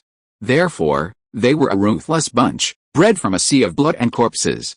Anyone who dared to push them over the edge would be attacked and bitten, even by the gods themselves. Seeing Li Chenggang's desperate desperado, Long Keiji smiled and couldn't help but exclaim, "You truly are worthy of being a good member of the giant whale gang." The rest of the Azure Dragon Hall didn't show any surprise, appearing remarkably calm. They had witnessed far more frantic fights than this. Several trials had seen them hunt down wanted criminals, and the ferocity of those desperate struggles for survival was even more terrifying. In the field, Li Chenggang swung his sword again, completely disregarding defense. Whenever he had the chance, he would charge forward recklessly. Meanwhile, Fang Xiangshan of the Qingling Hall, with a sinister expression, repeatedly dodged. Chapter 60 Beast Claw Skill. Fang Xiangshan's strategy was sound. Once Li Chenggang's internal energy was exhausted, he would naturally win. However, he was clearly losing in terms of momentum, which made Elder Dao, who led the Xianlang Society, look unhappy. The people in the Qinglong Hall are really a bunch of lunatics. But senior brother Fang's strategy is also correct. If that lunatic keeps expending his internal energy like this, he'll soon be captured. It's a shame to be chased by a warrior with lower cultivation than him. Even if he wins, it won't look good. Winner takes all. As long as we can win, it's fine. Once he's exhausted, all his anger will be released. That's absolutely right. Senior brother Fang will definitely have the last laugh. The other disciples of the Xianlang Society were discussing this non-stop. Dao Kun's ears were filled with discomfort. When did the elite disciples of such a prestigious demonic sect become so ruthless? They had lost even the courage to fight head-on, and only cared about playing it safe. This was not the mindset of a strong person. But there were immortals watching from behind. After thinking this through, Dao Kun shouted to the arena, "Feng Xiangshan, stop talking nonsense, let's make a quick decision.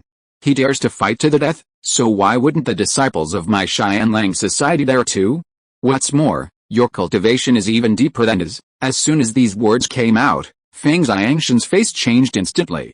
The elders asked him to fight for his life. How could he refuse? If he refused, he would definitely die miserably. His expression gradually became serious and cold, with a gleam in his eyes.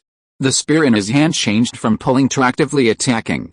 With the advantage of a long weapon, Feng Xiangshan stabbed out with a spear in his hand repeatedly. Each attack was powerful and heavy, and was accompanied by his powerful internal energy. The ferocious, sweeping attacks forced Li Chenggang back 2 steps. He laughed heartily. "You dare to fight your grandfather? Come, let's see if you dare to join me in the underworld." As he spoke, Li Chenggang swung his broadsword, a resounding whoosh, whoosh of air piercing the air. Sword and spear techniques clashed continuously, each move showcasing the profound martial arts mastery of both men. However, Li Chenggang's attacks were becoming increasingly ferocious and brutal. Although Feng Xiangshan no longer dodged, he remained cautious, holding back with each strike. Su Poman observed the situation and shook his head. With his supervision, he could clearly see the state of Li Chenggang's danshan. He feared that within 4 or 5 more moves, his internal energy would be completely depleted. A warrior depleted of internal energy might still have some fighting strength, but attempting to battle a warrior of the same level was clearly wishful thinking. Li Chenggang's expression remained unchanged as he slashed with his longsword, his figure gradually inching towards the edge of the ring. Seizing the perfect moment, Su Poman flashed and tackled the now depleted Li Chenggang, leaving behind a fleeting remark without a glance. "This round is yours, Kanglang Hall. Thank you, Hall Master, for your help. If you hadn't come, I'd have been dead," Li Chenggang said gratefully, before collapsing to the ground. His body weakened from exhaustion. Feng Xiangshan was stunned, clearly only just realizing what was happening, his expression grim. Li Chenggang had been holding him down for a long time, and he'd intended to wait until his energy was depleted before crushing him. He'd unexpectedly been defeated, and had conceded so swiftly. This situation was like playing teamfight tactics, where you finally craft a 3-star, 5-cost card, only to have your opponent self-destruct, leaving you no chance to reap the rewards. Such a result is deeply frustrating. Dao Kun hadn't expected the giant whale gang to act this way, and couldn't help but sneer. It's a fair fight, and they even need the elders to come to their rescue. Aren't they afraid of being laughed at? Oh, then laugh if you want, Su Poman said slowly and calmly, his tone extremely calm and his expression sincere. HMPH, Dao Kun snorted coldly, his expression as if he had eaten a fly, and angrily shouted at Feng Xiangshan on the stage, "What are you still doing up there? Get down quickly. You embarrassing guy, Feng Xiangshan, didn't I win? Why did the elders do this to me?" Feng Xiangshan got off the stage very aggrieved and mixed in with the crowd behind him. "Next, Zhang Songgang, you go up there and teach them a lesson," Dao Kun said coldly. A disciple with a slender figure and ordinary features walked out of the crowd of Xianlang society. After hearing Dao Kun's tone, he immediately shouted, "Elder Dao, I will definitely win beautifully, and I will not be chased all over the field like that idiot Feng Xiangshan." Feng Xiangshan's face showed a confused expression again, and he couldn't help muttering in a low voice, "Why do you involve me again? I have been hiding at the back of the crowd. Besides, that was my strategy, okay?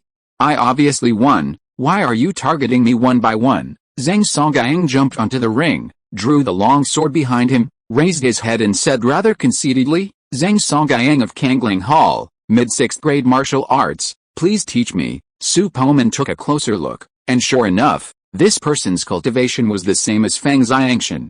They were both at the point of breaking through, and the strength of his internal energy was higher than that of ordinary mid-6th grade martial artists. Su Poman raised his right hand, signaling them not to act rashly. He then shouted, "Don't rush in blindly. Listen to my instructions. This time, Ruan Heng will go up, and you go deal with him, inside the Azure Dragon Hall. Ruan Heng had been eager to volunteer to restore the hall's reputation, but he was surprised to find his own hall master had simply called him out. Had Hall Master Su noticed his usual excellent performance? Or did he know I was about to break through to the late 6th rank and was letting me go and win a match? Despite some doubts, Ruan Heng didn't hesitate. He stood up, clasped his fists, and bowed to Su Poman. Then, with a serious expression, he said, "Master Hall Master, Ruan Heng will not let you down." Su Poman nodded, smiling encouragingly. "All right, perform well. I believe you can win." Ruan Heng, seeing Su Poman's trusting gaze, felt strangely moved. Thinking back to the Hall Master's ability to remember his name among 200 people, he secretly resolved to win this competition and prove himself. Ruan Heng removed the pair of steel claws hanging from his waist, slipped them onto his arms, and leaped onto the ring. "King Hall Ruan Heng, mid-6th rank martial artist, I'm here to meet you." Ruan Heng half-hunched, like a beast searching for weakness, exuding a wild aura. To cultivate his beast claw technique, he once lived among wild animals in the primeval forest, observing and imitating their movements and hunting techniques daily. It took him 6 months to master this martial art, and several more years of practice. He has now honed it to near mastery, once using his pair of steel claws to defeat a late 6th rank cultivator. Chapter 61 The Immortal Cultivator appears. Zhang Songgyang sensed the beast's aura. He frowned as he gazed into Ruan Heng's feral eyes, feeling a sense of unease, as if a vicious beast were gazing at him intently. The arena was utterly silent, neither man moving. After a few breaths, Zhang Songgyang, tired of the tedious confrontation, struck first, sweeping his sword across. A chilling gleam of sword energy emanated from the blade's tip. The moment he struck, Ruan Heng's eyes lit up, as if he had spotted an opening. His steel claws swung repeatedly, and a whimpering sound filled the air, like the low howls of a beast. One claw instantly struck the longsword, and the other quickly locked onto the blade. Then, amidst a flurry of sparks, Ruan Heng leaped, his claw swishing from the sword's midsection to the hilt. A cruel grin crossed his lips, and he roared, "Boy, you lose." He then raised his other claw high, striking Zhang Songgyang's chest. Zhang Songgyang had wanted to draw out his sword before, but it was blocked by the steel claws. When Ruan Heng raised the steel claws to slap him, he was so scared that he quickly let go and retreated with his sword. Zhang Songgyang, who had lost his sword, seemed a little panicked. He used his King Gong skills to quickly distance himself from Ruan Heng. Ruan Heng smiled coldly, threw the sword and the steel claws away, and then got on all fours and rushed towards Zhang Songgyang like a charging beast. "Throw me a sword," Zhang Songgyang shouted anxiously to the people below the ring as he retreated. Dao Kun had already covered his face helplessly, waved his hand, and signaled the man next to him to throw the sword up. "Brother Zhang, take the sword." Zhang Songgyang flew forward to receive it, his expression calming. He had never encountered this type of clawed weapon before, but now that he knew its power, he was prepared. He swung his sword in an arc in midair and shouted, "Bamboo cloud sword rain." Like a torrential downpour of pear blossoms, the sword stabbed out rapidly, sealing every acupoint on Ruan Heng's body, each strike landing squarely on his vital points. Ruan Heng waved his steel claws, resisting the blows. The aura of both the men surged, their blood surging, their figures growing larger, their muscular tangle surging with astonishing strength. The clash of claws and sword intensified, sparks flying across the ring as the two figures shifted position. The strength of these two people is equal. It's hard to say who will win in the end. In my opinion, the guy surnamed Zhang will definitely not be able to beat senior brother Ruan Heng. His pair of steel claws are very powerful and can specifically restrain this kind of fancy swordsmanship. That makes sense. Senior brother Ruan does have the upper hand now. Hall Master Su is still amazing. He can choose the right person to fight. If a brother in the middle stage of the 6th rank comes up this time, it is estimated that he will most likely not be able to beat Zhang Songgyang. I think his strength should be about to break through to the late stage of the 6th rank. Yes, senior brother Ruan is also in this realm. Hall Master Su is really sharp. He can understand the strength of each of us so clearly. Hall Master Su must have done a lot of homework in secret. I really admire him. He is strong and capable. If I were a woman, I would also want to marry a hero like Hall Master Su. The situation in the field was constantly changing. The two of them went back and forth, constantly making moves and countering moves, and gradually a real fight broke out. Half an hour later, Ruan Heng, eyes red, slammed a claw into Zhang Songyang's chest, knocking him off the stage. He then collapsed to the ground. The two men battled, unleashing a constant stream of martial arts, depleting their internal energy. Having experienced an all-out confrontation, they were now at their limit. This battle, King Longhao wins. Ruanheng raised one arm, brandished his steel claw, and walked towards the King Longhao crowd with a laugh. Waste, Dao Kun glared coldly at Zhang Songyang as he was carried away, a look of disgust on his face. He then stood up and walked over to the Xianling disciples. Next match, Zhang Bao will fight. Win or lose, yes, Elder Dao, this disciple will definitely win. After Su Poman saw the strength of the Kangliang Hall disciple, he found another disciple with even greater internal energy to challenge him. Another nearly half-hour battle ensued, and the Kangliang Hall disciples emerged victorious. Gang leader Long Kji's smile grew wider and wider. He felt that handing Azure Dragon Hall over to Su Poman was an incredibly wise decision. Who else could have such a clear understanding of the strength of every Azure Dragon Hall disciple in just a few months? The Kangliang Hall's side grew increasingly anxious. Elder Dao's beard flew off his chest in anger, his eyes wide as a bull's. This time, he planned to field a fifth-grade disciple. After Su Poman had clearly determined the Kangliang Hall disciple's strength, he immediately sent in Su Long, ranked 11th among the 12 Azure Dragons. The result was self-evident. Azure Dragon Hall triumphed once again.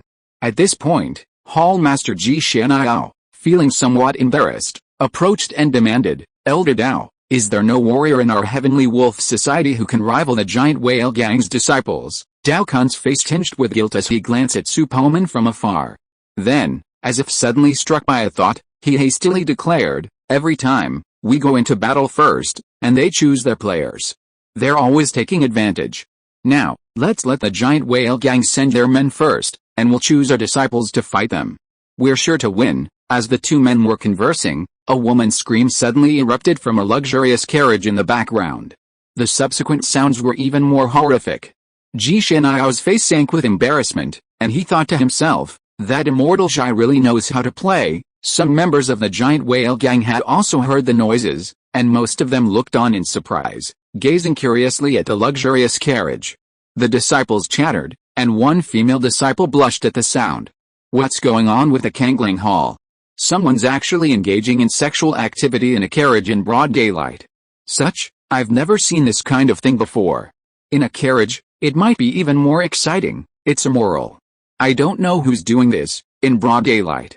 It's truly disgusting. The Kangliang Hall truly lives up to its name as a demonic sect. This behavior is truly despicable. Not only were the Giant Whale Gang disciples discussing this, but the Kangliang Hall disciples, who could hear the situation more clearly, were even more heated. If the elders hadn't intervened in time, the situation would have escalated. With a long, low roar, the wheel of the carriage was crushed by the immense force, and the carriage shattered into pieces, leaving only the pink curtain standing. Zhaiguang, with a look of relief, rose from the corpse of a recently deceased woman, put on his clothes, and then flashed before the crowd. Meng Shan followed closely behind, dismounting from another carriage, a long, black stick in hand. His eyes were fixed, his expression a bit foolish. Everyone only felt a flash before their eyes, and two unfamiliar faces appeared on the ring. The one in front was a 60-year-old man wearing a black robe, and the one behind was a strong man with a silly face. If you're listening to this novel on a channel other than Fanfic World, it means they downloaded and uploaded it without effort. We cordially invite you to visit our channel, Mundo Fanfic Novelis. There you'll find the original version of this story, and you can explore many other novels of various genres. We're waiting for you to immerse yourself in a world of incredible novels. Chapter 62 Escape. Who are they? Long Kji's heart was filled with alarm, and he suddenly felt an inexplicable sense of panic growing from his tailbone, as if he had encountered a natural enemy. Su Po's eyes were also filled with surprise. The speed of the ugly old man's movements was far beyond the scope of a third-grade warrior. Logically, even a grandmaster wouldn't be able to reach such speeds. These two are probably in serious trouble. At this moment, the lord of the Kangliang Hall trotted over to Zhaiguang, half bending and smiling obsequiously, saying, Lord Zhai, the end of mine number 13 ahead is where the blood jade spirit flower is. I've done some research, and it's expected to bloom in the next 2 days, either today or tomorrow. HMPH, you've completely disgraced Elder Ning. I'm truly disappointed that a Kanglang Hall disciple has been defeated by the giant whale gang. Lord Jai, you're right. I failed to discipline them properly. Please forgive me. Long Keiji's pupils shrank, and noticing Ji Xianyao's lapdog-like demeanor, he felt even more uneasy. He wasn't the only one present. Anyone with a brain could see that something was amiss. Even the head of a major sect, even one dealing with a Grandmaster-level Grand Elder, didn't need to adopt such an attitude. But at this moment, Ji Xianyao's expression and actions showed that the two men's status was extraordinary, far beyond the reach of the Grandmaster-level Grand Elders. Haha, Brother Ji, these two seniors look unfamiliar. I wonder who they are. Long Keiji was not one to sit still and wait for death. He walked over with a smile and spoke slowly and kindly. Ji Xianyao stood beside Zhaiguang with a hunched back, a mocking look on his face, and said, Mr. Long, don't ask around. Your giant whale gang is finished. It will be destroyed today. As soon as these words came out, the whole audience was stunned into silence. Long Keiji's face was also very ugly, but he knew that in such a situation, anyone who dared to say such words must have something to rely on. Otherwise, this sentence alone could trigger a fierce battle between the two gangs. Long Keiji was about to say something else when suddenly a long howl came from the mine.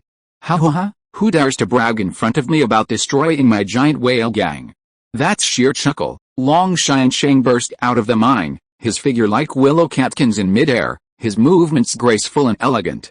What a beautiful King Gong, a disciple from the Azure Dragon Hall exclaimed in admiration. That's our giant whale gang's grandmaster, Long Taishang. He's mastered King Guang to the pinnacle, but that Kangling Hall master is so arrogant. Are those two beside him also grandmasters? Two grandmasters alone can't destroy our giant whale gang. That's right, our giant whale gang is no pushover. Long Xiansheng landed gracefully in the center of the arena. Lu Feng also emerged from the mine entrance, a half-asleep expression on his face, ready to provide support. You're the one who's saying you want to destroy our giant whale gang? How arrogant. Who gave you the money? Just relying on him. Long Xiansheng stroked his long white beard, his gaze shifting from Ji Xianyao to Zhaigong. His aged eyes gleamed with arrogance, revealing that he must have been a rebellious character in his youth. However, within the borders of Pu State, he certainly had the right to be arrogant. At the late second stage of the martial arts, he was practically unbeatable here. Hey, old Ghost Feng, why are you, the Grand Master of the Kangling Hall, hiding away? Zhaigong's ugly triangular eyes squinted at Long Xiansheng, a hint of irritation crossing his face. How dare a mere mortal dare to tell you what's going on? You're truly fed up with life. With that, Zhaigong slapped out a massive palm strike. The shadow of his palm seemed to stir the heavens and earth, and a sinister, dark aura emanated from it. The palm strike was lightning fast. Before Long Xiansheng could react, he was flung high into the air, black energy constantly invading his body. Puff, in mid-air, Long Xiansheng exhaled a large puff of black blood mist. Finally, it landed heavily outside the ring. Everyone was shocked. The deacons and disciples of the giant whale gang were a little panicked, while the disciples of the Kanglang Hall were a little surprised. Old Long, Lu Feng, who had been half asleep, widened his eyes in shock. He turned quickly and shot through the crowd like an arrow, reaching Long Xiansheng and helping him to his feet. Old Long, what's wrong with you? Don't scare me. Lu Feng shook Long Xiansheng, his face filled with anxiety. At this moment, Long Keiji also reacted and rushed to Long Xiansheng's position. Uncle, please wake up. What's going on? How could anyone in Pu State defeat you? Long Xiansheng slowly opened his eyes, black blood oozing from his mouth. He trembled and said, Nephew Keiji, run. That man is a disciple of the Immortal sect. Before he could finish his words, Long Xiansheng's head tilted and he completely fainted. Black energy continued to spread from his chest, gradually reaching his neck, and it seemed that it was going to continue climbing upwards. Boss Long, we can't stay here for long. I'll take your uncle with me, and you follow me. Call on your trusted aides and retreat quickly. We are definitely not capable of dealing with those two, Lu Feng said in a deep voice, his face somewhat anxious. He kept using his internal energy to stabilize Long Xiansheng's injuries. Long Keiji was stunned at first, then he looked at the more than 10 elders and elite members of the Kanglang Hall on the scene, and suddenly stood up, bowed deeply towards the person on the ring and said, I was blind and offended you, senior. I hope you can forgive me. There are 3 blood orchids in the blood cave. I present them to you as an apology. I only ask that you can let us go." As soon as these words came out, the disciples of the giant whale gang all understood that the black-robed old man on the ring was actually a person that even the giant whale gang, one of the 5 major sects, could not afford to offend. Zhai Gong snorted coldly, his triangular eyes filled with contempt. "You want to leave like this? Haha, not so easy. Meng Shan, anyone who leaves here will be killed without mercy." "Yes, senior brother Zhai." Meng Shan swung his long staff twice, his towering figure transforming into a gust of black wind as he approached the giant whale gang. A sinister smile, a chilling chill, suddenly appeared on his innocent face, and a dark light flashed in his eyes. Su Poman, looking at the 2 masters who had suddenly appeared, felt a little nervous. Sensing that things were not going well, he signaled to the group of King Long Hall disciples. They immediately understood and quietly retreated, with Su Poman staying at the back to cover the rear. Long Keiji waved to the elders behind him. They exchanged glances, instantly understanding the situation and the hidden gesture behind the wave. "Attack! Separate and run!" Long Keiji roared, his body suddenly expanding, resembling a 3-meter-tall giant. Despite his size, he was no slouch, and the dirt beneath his feet exploded into large craters. Immediately afterwards, 10 elders, including Wei Wuji, flung 2 round, fist-sized beads from their sleeves. In an instant, the beads exploded in the air, emitting a dazzling burst of light and thick yellow smoke. Chapter 63 New Uses of the Purple Source Roulette. Smoke quickly spread, nearly enveloping the entire black gold mine. Without a backward glance, the giant whale gang's experts rushed out. Lu Feng, carrying Long Xianxing on his back, moved with incredible speed, appearing and disappearing amidst the yellow smoke. In a flash, he had escaped the black gold mine and fled deep into the Gobi Desert. Long Keiji followed closely behind, while the other 10 elders split up and fled in different directions. At this moment, escaping separately was undoubtedly the best strategy. Want to run? That's not easy. Meng Shan, stop them. Don't let any of them go, Zhai Gong said with a sinister smile, tossing a piece of green talisman paper to Meng Shan. Meng Shan took the talisman, twisted it lightly with his fingers, and expertly channeled black spiritual energy into it. Sparks quickly formed at the end, then gradually began to burn. He slapped the talisman against his thigh, and a breeze suddenly appeared, lingering around his body. Under Su Poman's dynamic vision, Meng Shan's speed suddenly increased, and he rushed into the yellow fog like a gust of wind. Immediately afterwards, the disciples who were still stunned heard a series of muffled sounds. Not long after, the towering figure suddenly grabbed the 10 elders who had fled, one by one, and brought them back. They were in a very weak state, and appeared to have suffered serious injuries. Several of them were already unconscious. The elders, usually so dignified, were now wailing, their bodies as if their bones had been pulled out, unable to move at all. They were thrown one by one onto the ring, piled up, and within a few breaths, they all passed out from the severity of their injuries. Wei Wuji was pinned to the bottom, still spitting blood. Sun Dinglu was unconscious, his arm strangely bent, as if it were broken. Grandpa, Yin Wanchao took a step forward, his eyes red as he looked at Wei Wuji with concern, as if he were about to rush forward. Don't act rashly, Su Poman reached out to stop him, then pushed him next to Kong Qi, signaling the others to keep an eye on him and refrain from any rash actions. A bunch of mortals dare to disobey my orders? I'll come back to deal with you old bastards later. Zhai Gong glanced disdainfully at the elders sprawled on the ground, his gaze as if he were looking at a herd of pigs and sheep awaiting slaughter. Then, his lecherous triangular eyes turned towards the Azure Dragon Hall, a lewd smile on his face.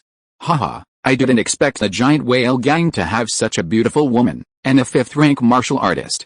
She should be able to withstand several full-strength attacks from me this time. Ha ha ha, Zhai Gong grinned lewdly as he looked at the red-dressed woman in the Azure Dragon Hall, Kei Yaner. Kei Yaner's facial blemishes didn't diminish her beauty. The inch-long scar only added a touch of wildness to her. Combined with the slender, rounded legs beneath her red dress, Zhai Gong couldn't help but swallow hard. He rubbed his palms together and stepped forward, pretending to grab Kei Yaner. Just then, a figure blocked the path of the Qinglong Hall disciples. What are you doing, weird old man? If you want to touch them, you have to get past me first. I'm the head of the Qinglong Hall, and I've dealt with all the masters we encountered during the trial. Su Poman's indifferent voice echoed throughout the crowd. His figure gradually became majestic in the eyes of the King Long Hall disciples. In such a critical moment, knowing he was no match for them, he still fought to protect them. This act deeply touched them. "You're still a fearless brat. Just you?" "Ha ha ha," Zhigong laughed in anger, the lustful look disappearing, his expression gradually turning cold. "A third-rank martial artist wants to stop a fourth-level key refining cultivator? How ridiculous. Go to hell, mortal." Zhigong struck with lightning speed. Black lines appeared on his right palm, and he struck Su Poman's chest, enhanced by a ghostly black mist. Although Su Poman's supervision saw his movements clearly, it couldn't stop them. He felt his body tremble and fly out in a parabola. Master Su," everyone exclaimed in shock, watching as Su Poman was struck back and landed on the ground far away. The black mist tried to invade Su Poman's body with its force, but the bio-force field on his body blocked the ghostly energy. He felt no discomfort. After assessing the strength of the opponent's attack, he felt more confident. Ding! Energy detected. Has it been converted into energy points? Su Poman was stunned. He looked at the black mist swirling around him and muttered to himself, could it be that this black mist contains energy? At this moment, Zhigong no longer paid attention to Su Poman. He was extremely confident in himself, believing that even a grandmaster would be immune to his attack. Because spiritual power and internal energy are vastly different, no amount of internal energy can eradicate the alien spiritual power invading the flesh. The two are simply not on the same level of energy. Since ordinary warriors haven't gone through the process of drawing ki into their bodies and possess no inherent spiritual energy, they're completely helpless against the intrusion of others' spiritual energy. This is why immortal cultivators are so powerful against warriors. Yes, conversion completed. You've gained 0.5 energy points. Su Poman was overjoyed, glancing at Zhigong with intense eagerness. He hadn't expected the purple source roulette to be so powerful, even absorbing the spiritual energy from an opponent's attacks and converting it into energy points. If that's possible, then as long as I can withstand his attacks, I can convert all his spiritual energy into energy points. Would a prolonged battle drain him of all his spiritual energy? Su Poman was thrilled. After reaching this conclusion, he realized he hadn't fully explored the purple source roulette. See? You common folk are nothing but ants in my eyes. Just be obedient. As for my beauty, if you're willing to cooperate with me, I'll spare your life, Zhigong declared triumphantly, a lewd smile once again plastered across his face. The Kinglong Hall disciples' eyes were brimming with rage, but due to their own lack of strength, they could only swallow their anger. Kay Yaner glanced in Su Poman's direction, her beautiful eyes filled with worry and sorrow. Her red lips trembled briefly before she spoke desperately. Senior, if I agree to accompany you, will you please spare my fellow disciples, Senior Sister Kay? No way, Senior Sister Kay, how could you agree to this outrageous request from this villain? He's a demon. Even if I die, I won't let you sacrifice yourself for us. Yin Wanchao's eyes nearly spurted blood. His grandfather was injured, and the girl he loved was about to sacrifice herself to save them. He felt a fierce rage burning within him. Because I have too few manuscripts saved recently and the word count is almost reaching the limit for publication, I have to rush to save them. Please forgive me. Chapter 64, Unexpected Received Listing Notice. I received a notice this morning that the book will be put on the shelves tomorrow. In fact, I am not ready yet. I originally thought that it would not be put on the shelves until at least around chapter 80, but I didn't expect it to come so soon. I hope that fellow Taoists who collect this book can give a first order. Book friends who are short of money can get coins by watching a video for 15 seconds. The first order means a lot of things. I hope everyone can support me and give me the motivation to continue. If the author can't make a living, he may have to put down his pen and work hard. I really don't want to stop updating or abandon it, but life is too stressful now. There are still many plots in this book that have not been unfolded. It will be more exciting in the future. Friends passing by, remember to leave a first order before leaving. There will be a blast of updates tomorrow. Bow. Pen refill. Chapter 65 Crisis. Yin Kongqi, who had been silent, drew his sword. His cold and proud face showed no trace of fear as he said calmly, Monster, take my sword. Everyone in the Kinglong Hall who has guts, draw your swords. Someone roared in anger. Yin Wanchao shed tears of blood, and a low growl erupted from his throat, like a beast. Draw your swords. Fight him. The disciples of the Kinglong Hall felt an immense sense of tragedy and heroism at this moment. Facing an unbeatable opponent, they unleashed their weapons. "If you want us to surrender to you, monster, I'd rather die than surrender," Yin Wanchao roared. "Ha ha ha," Zhaigong chuckled disdainfully, glaring coldly at the King Longhall disciples. He snorted, "How dare you, mere mortals, try to stop a chariot with a mantis arm? Since you don't appreciate my kindness, then die." Form the formation.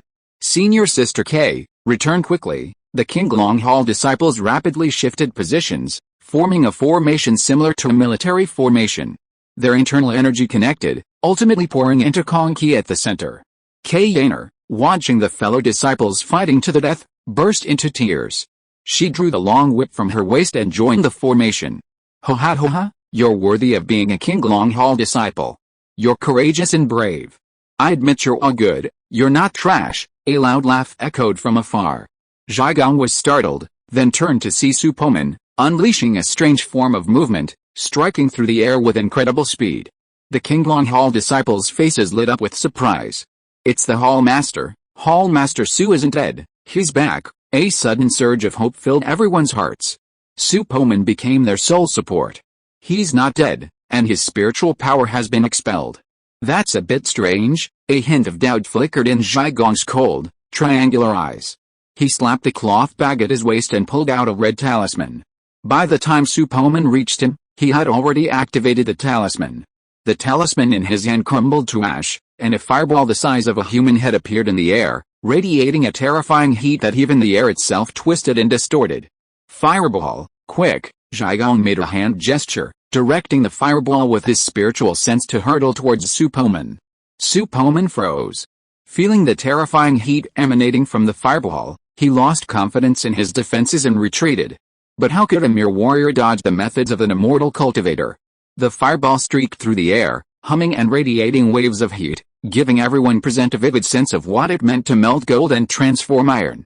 The disciples of the Azure Dragon Hall were on edge, fearing Su Poman wouldn't be able to withstand this immortal magic. Immortal.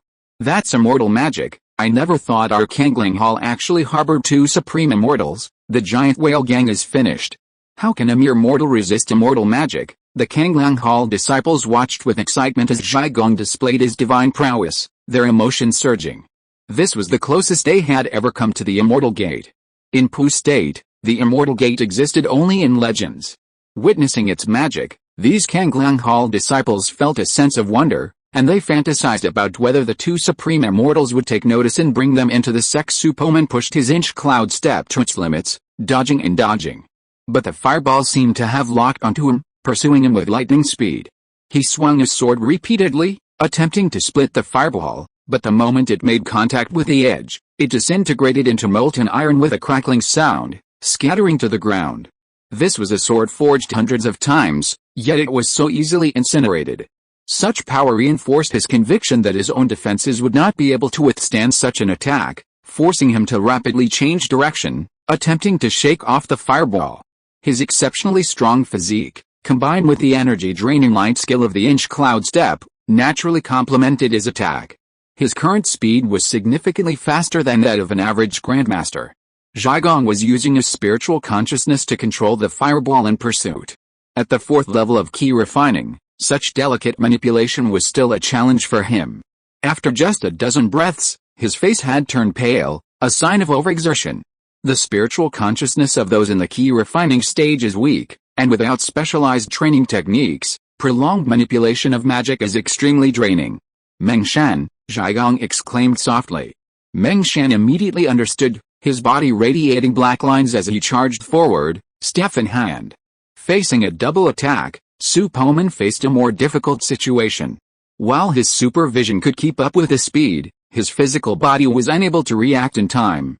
Finally, with a roar, the fireball struck him in the back, engulfed in flames. The fireball landed in the rubble in the distance and soon died. "Ah, don't."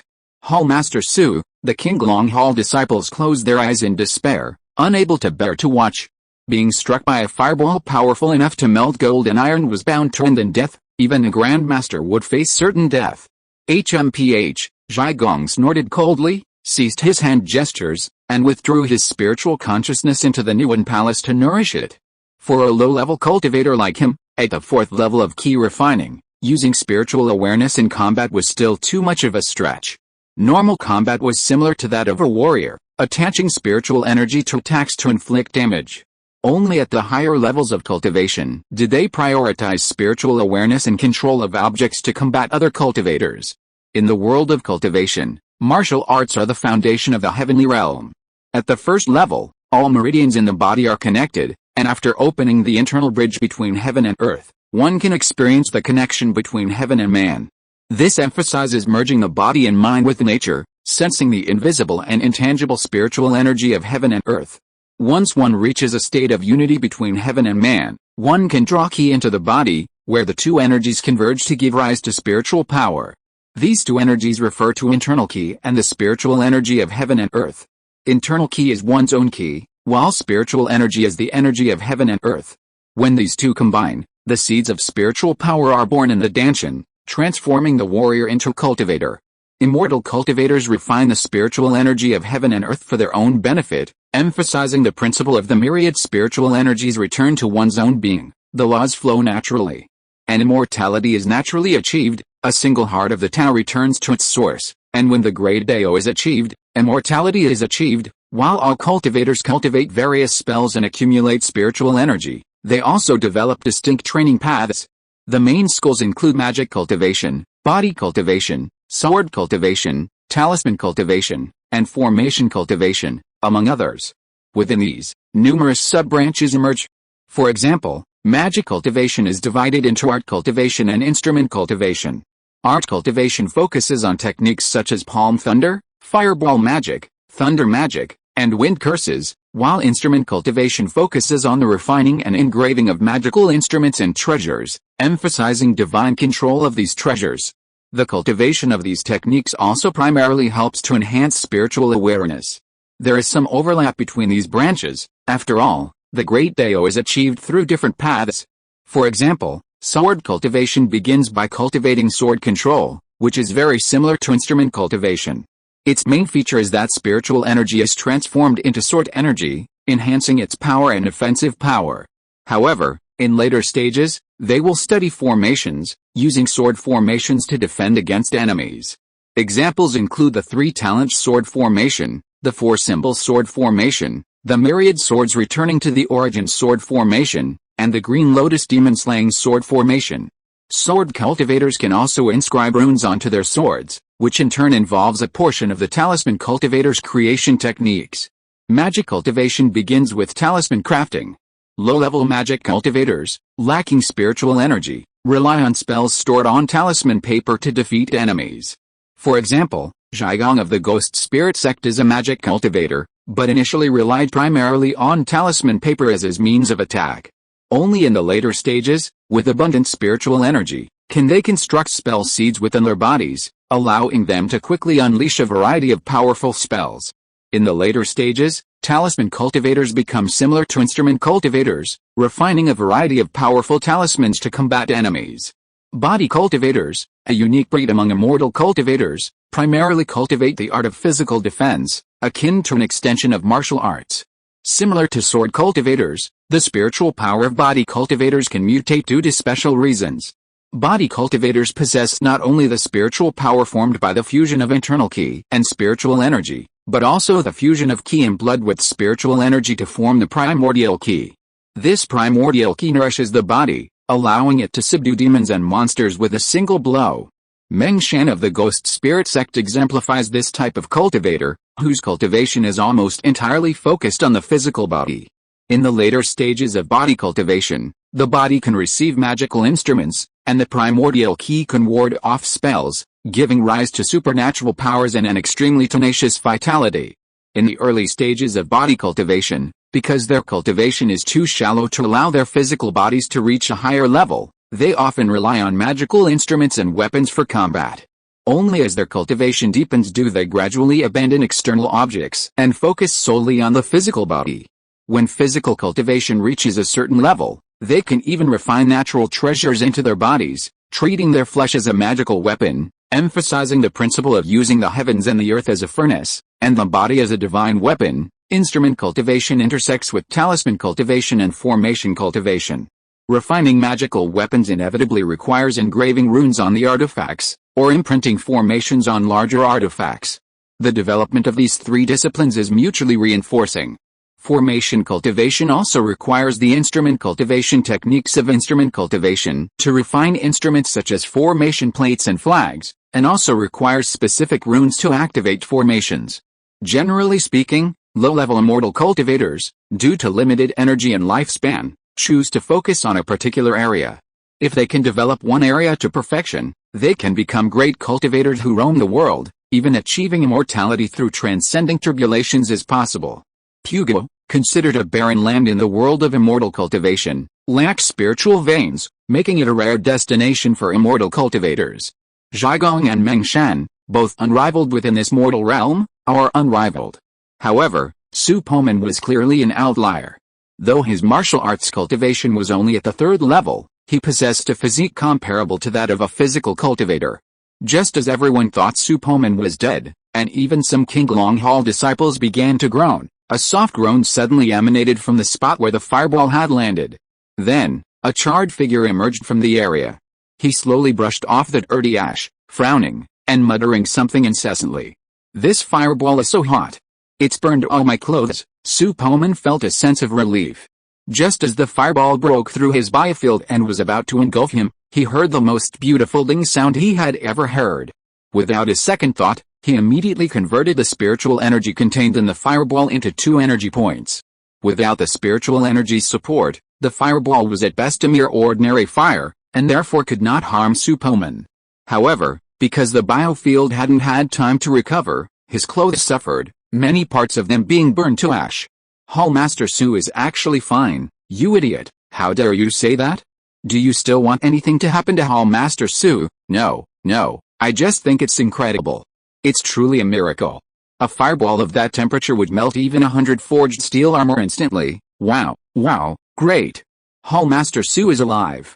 I cried for nothing. Tisk, look at you, you fool.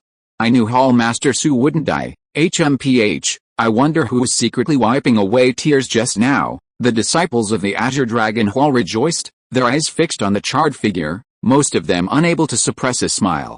The heavy atmosphere dissipated. Meanwhile, the black-robed Zhaigong looked at Su Poman with a puzzled expression, his brow furrowed as if he were lost in thought. Although he had only been cultivating in the ghost spirit sect for a short time, he had heard some rumors within the world of immortal cultivation.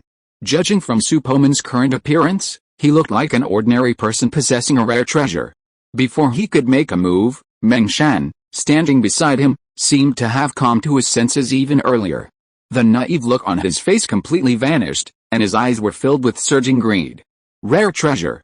This man must possess a rare treasure. Otherwise, he wouldn't have survived the fireball. Thinking of the rumored treasures, Mengshan's breathing became heavy.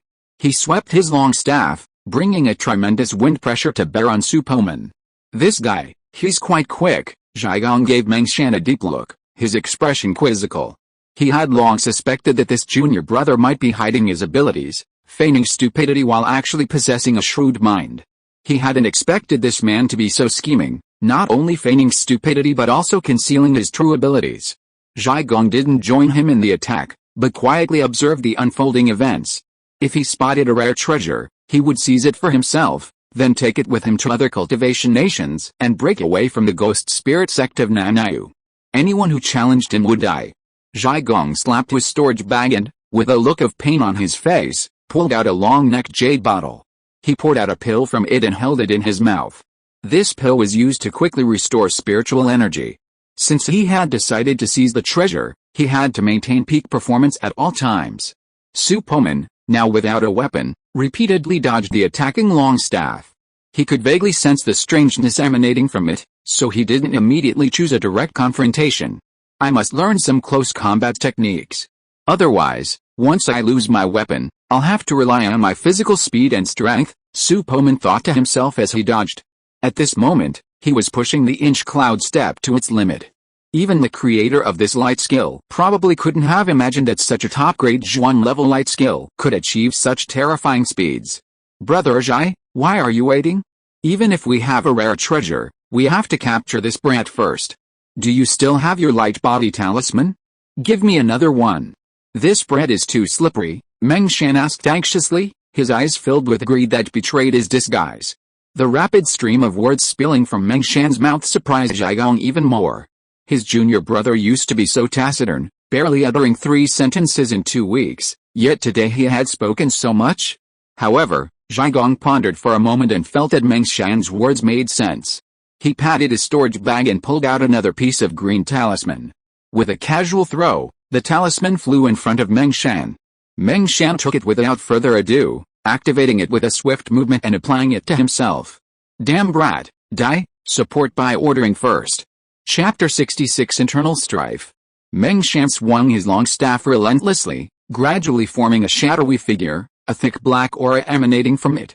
Su Poman, observing this scene, felt a wave of panic, vaguely sensing the staff's intense threat.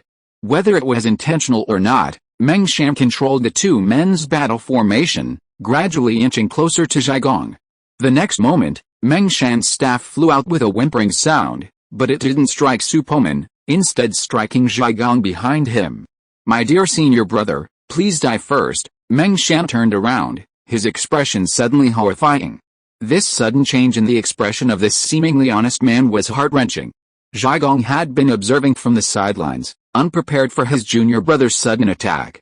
Caught off guard, he only had time to use his spiritual energy to form a gray shield around him, but the shield was clearly insufficient, shattered by the simple sweep of the long staff. Bang! Puff! The end of the long staff struck Zhigong with ferocious force, leaving a terrifying dent in his chest. His body was flung backward by the immense impact, vomiting blood incessantly. Upon landing, Zhigong's pale face was filled with disbelief. He then uttered 2 words, word by word, through gritted teeth. Meng Shan, you're fine. His tone was icy and bone-chilling. He hated his junior brother to the core. He pulled a sheet of lustrous green talisman paper from his storage bag and slapped it against the dent in his chest. Then, a miraculous scene unfolded. A wood-green mist appeared on the talisman paper, and the once lethal wound began to heal rapidly. Meng Shan raised a brow in surprise. I didn't realize you still had a life-saving jade wood talisman. You're truly willing to spend the money, but, senior brother, in this mortal realm, you're the only one who can pose a threat to me. Eliminate you first, and the rare treasure will be mine. Zhigong hurriedly recovered from his injuries, not caring to speak as he pulled several talismans from his storage bag, ready to activate at any moment. As Meng Shan spoke, his towering figure approached with a gentle breeze, his skin covered in dense black lines, like a tattoo. He wouldn't miss this golden opportunity. While he was weak, he'd kill him. A fierce glint flashed in his eyes, and he launched an attack imbued with inner energy, slamming down on Zhigong's head. Earth-sinking talisman, golden light talisman, poison ivy talisman. Zhigong waved his hands repeatedly, and a round golden shield enveloped him. Then, the ground suddenly shifted. The once solid earth began to transform into a vast swamp. Barbed poisonous vines spun and twisted around Meng Shan's body like a slithering venomous snake. Meng Shan sneered and retreated, seemingly prepared for the swamp and barely out of the vine's reach. He reached into his storage bag, pulled out a bow and arrow, drew it to full draw, and released it with a whoosh. The feathered arrow looked quite remarkable, its entire body engraved with runes, and the tip radiated a chilling cold light. Zhigong's expression suddenly changed, and he exclaimed, "It's a breaking key arrow." He paled, gritted his teeth, and struggled to move his still unhealed body, attempting to dodge the arrow. The excruciating pain of each movement made him sweat profusely, but he dared not remain motionless. The breaking key arrow was renowned for its ferocity in the world of immortal cultivation. And the golden light talisman would not last long. However, he wasn't completely doomed yet, for he still had a trump card to play, and the outcome of the two men remained uncertain. Ding! The golden shield shattered instantly, but seemingly due to the obstruction, the broken gang arrow's speed slowed dramatically, allowing Zhigong to dodge it with a twist. Across the swamp, Meng Shan extended his hand, a transparent thread stretched from his sleeve, and he pulled the weakened broken gang arrow back. This magical instrument was extremely expensive, even Meng Shan only had one, and each time it was used, it had to be returned to the Talisman Academy for replenishment before it could be used again. Seeing the slightly dimmed runes on the broken gang arrow, Meng Shan's face showed a look of pain. Then, with a swift movement, he circumvented the swamp and struck Zhigong again, brandishing his long staff. With this respite, Zhaigong's chest injury had largely healed. He stood up, glaring coldly at Meng Shan, who had circled from behind, muttering a complex and incomprehensible incantation. Hurry! Su Poman saw the two men fighting and took the opportunity to quickly approach the group of King Longhall disciples and urgently asked, "Do you all have any ki-boosting pills left?" With a gang leader and a group of elders lying on the ring, escape was unlikely. All they could do was break through quickly and see if they had a chance of turning the tables. Besides, the two men were locked in a fierce battle and had no time to spare. Seizing this opportunity, they might be able to achieve another breakthrough, significantly improving their chances of victory. "Hall Master, I have 5 ki-boosting pills left. Do you need them?" "Hall Master, I have 8, I don't have many left, only 3. "Take them all." Soon, the King Longhall disciples enthusiastically shared their ki-boosting pills, ranging from just 1 to over 20. Altogether, they had over 800 ki-boosting pills. Su Poman looked up at the sun and muttered to himself, "Luckily, it's almost noon now. I should be able to hold out. But before I go crazy, I need to go to the Blood Rock Cave and convert the 3 Blood God Orchids there into energy points before drawing again. Let's try my luck." He gathered the ki-boosting pills he had collected, then glanced at the two men still fighting fiercely. In a few leaps, he entered the mine. Meng Shan observed Su Poman's movements out of the corner of his eye and sneered. He believed that in this mortal country, even a Grandmaster-level warrior would not be able to escape the pursuit of the Immortal Cultivators. He swung his long staff repeatedly and smashed it towards Zhaigong with the force of a mountain. Zhaigong's triangular eyes were full of resentment, and he said in a sharp voice, "I didn't expect that you have reached the 5th level of ki refining. You hid it so well that even Elder Ning didn't find out. That old monster Ning Xianhong is nothing. I have practiced a breath-concealing technique. Even if he is building his foundation, he can't see through my cultivation. After I kill you and take away the rare treasure, building my foundation will be much smoother in the future. Don't resist in vain. Isn't it better to die peacefully, my good senior brother?" Meng Shan explained with a sneer. He believed that he had already won the battle. A 5th level ki refining fighting a 4th level ki refining would basically have no other result. Zhaigong slapped his storage bag again, pulling out several talismans. His expression gravely demanded, "Junior brother Meng, can't you really let me go? I swear I won't tell anyone about the rare treasure." "Haha, don't waste your breath. If you surrender now, I'll leave you with an intact corpse. I see your talismans are almost out of use." Meng Shan's face lit up with a ferocious smile, seemingly suppressed for years by his disguise. His expression was now exaggerated and perverted. "If that's the case, then I'll fight you to the death. At worst, we'll die together," Zhaigong whispered sinisterly. A broken jade talisman slipped from his sleeve and he clutched it tightly in his hand. Su Po entered the Blood Rock Cave without a single hindrance. The 3 Blood God Orchids in the center of the island were still budding. He leaped down, landing lightly in the center. "This exotic flower hasn't bloomed yet, so will it contain fewer energy points?" Su Poman hesitated, looking at the already mostly unfurled 7th leaf. Then, thinking of the 2 cultivators outside, his gaze hardened. "I'm almost dead, and you're still worried about wasting it?" Seriously, Su Poman reached out and plucked one of the Blood God Orchids. At the same moment, a ding sound echoed in his mind. Ding, energy detected. Convert to energy points. Yes, Su Poman had just finished answering when the Blood God Orchid in his hand suddenly turned to ash and dissipated into the air. Conversion completed. You've gained 300 energy points. Su Poman's eyes widened, and he almost suspected he was hallucinating. It's worthy of this legendary warrior treasure. It actually contains so much energy. At that moment, he unexpectedly smelled a faint fragrance. Then, before his astonished gaze, the remaining 2 Blood God Orchids unexpectedly bloomed. The petals were as translucent as rubies, each gleaming with a strange luster. A subtle fragrance, longed for by all living things, emanated from the pistil. Su Poman was stunned and swallowed hard. How could this be? However, as his gaze shifted to the broken stem where he had plucked the bud, a hypothesis formed in his mind. Could it be that the lack of one Blood God Orchid to absorb nutrients has caused the remaining 2 to bloom prematurely? This seems the only possible explanation. Since the Blood God Orchid has bloomed, my chances of breaking through are even greater. If I can swallow these 2 Blood God Orchids, which are enough to allow an ordinary warrior to break through to the first stage, then, combined with the ki boosting pills and my black iron body, I will surely be able to withstand the violent effects of those ki-boosting pills. Su Poman's eyes flashed with madness. Without a word, he stuffed the 2 blood god orchids into his mouth. Before leaving the blood rock cave, he caught sight of the dark green plant again, and an idea struck him. Since you can grow such a remarkable thing, you must contain a lot of energy. Su Poman grabbed the blood god orchid's rhizome, and sure enough, the reminder chimed in his mind again. Ding, energy detected. Convert to energy points. Yes, the dark green plant in his hand instantly faded to ashes. Conversion completed. You've gained 600 energy points. Ha ha ha, that's a sure thing. I was right. Su Poman slapped his thigh and said with a broad grin. At that moment, he suddenly felt a heat on his lips. He touched it and discovered he was bleeding from the nose. He also felt a sudden surge of fire in his stomach. Oh no. The blood god orchid's effects are about to take effect. I need to get out and start my breakthrough. As Su Poman walked out of the mine, he stuffed a handful of ki-boosting pills into his mouth. Not counting them carefully, there were about 20 of them. He chewed them casually like candy beans and swallowed them forcefully.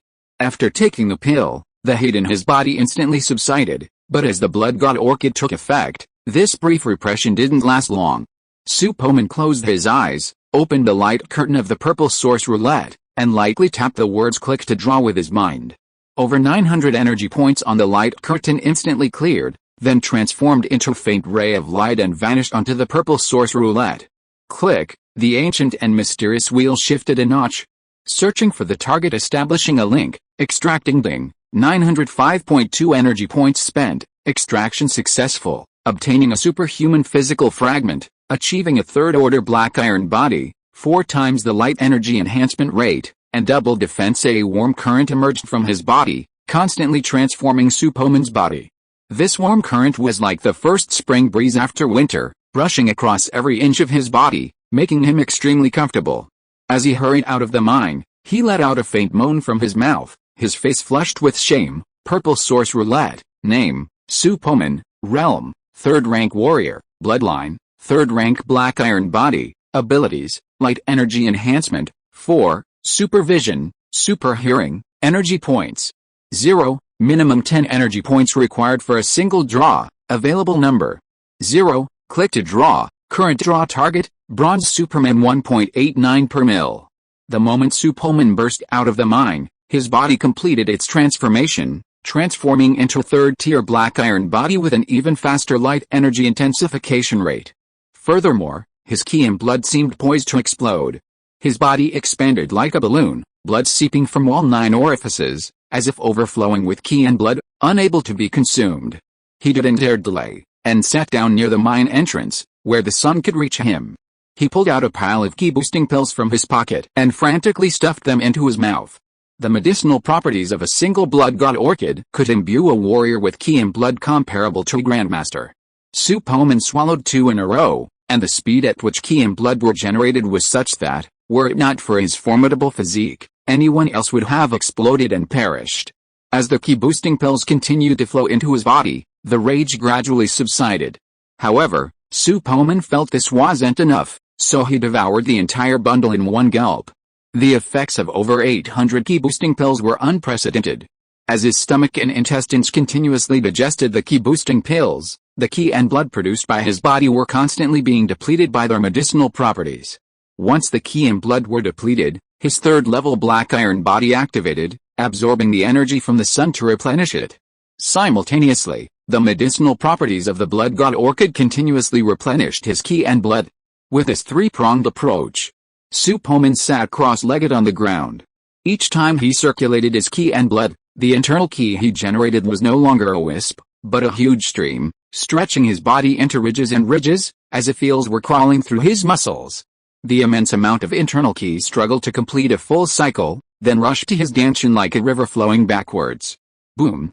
Su Poman's aura erupted, blowing the gravel at the mine entrance into the air, creating a cloud of dust that floated in the air. Boom! A mid-stage, 3rd-grade martial artist. Charge, charge, charge. Chapter 67, Promotion to Grandmaster. This wasn't the end. Immediately, Su Poman's aura surged again. Boom! Late 3rd stage of the martial Deo. Boom! Early 2nd stage of the martial Deo. The Fu Shui Guang's speed grew faster and faster, his realm continuously elevated. The internal energy within his body was constantly compressed, undergoing a qualitative change. Su Poman, once bulging like a 300-pound man, lost a noticeable amount of weight as he achieved this breakthrough. However, the total amount of ki and blood in his body remained terrifying. The ki-boosting pill's effects were still lingering, exacerbating the depletion of ki and blood. At the Grandmaster level, internal ki continuously flowed from his danshan, as if a spiritual orifice had been opened to his physical body. His aura was restrained, and he gradually developed a deeper understanding of the natural world. As the bottle overflows, the internal ki of a Grandmaster who reaches the perfect state overflows from his pores, dispersing throughout the universe.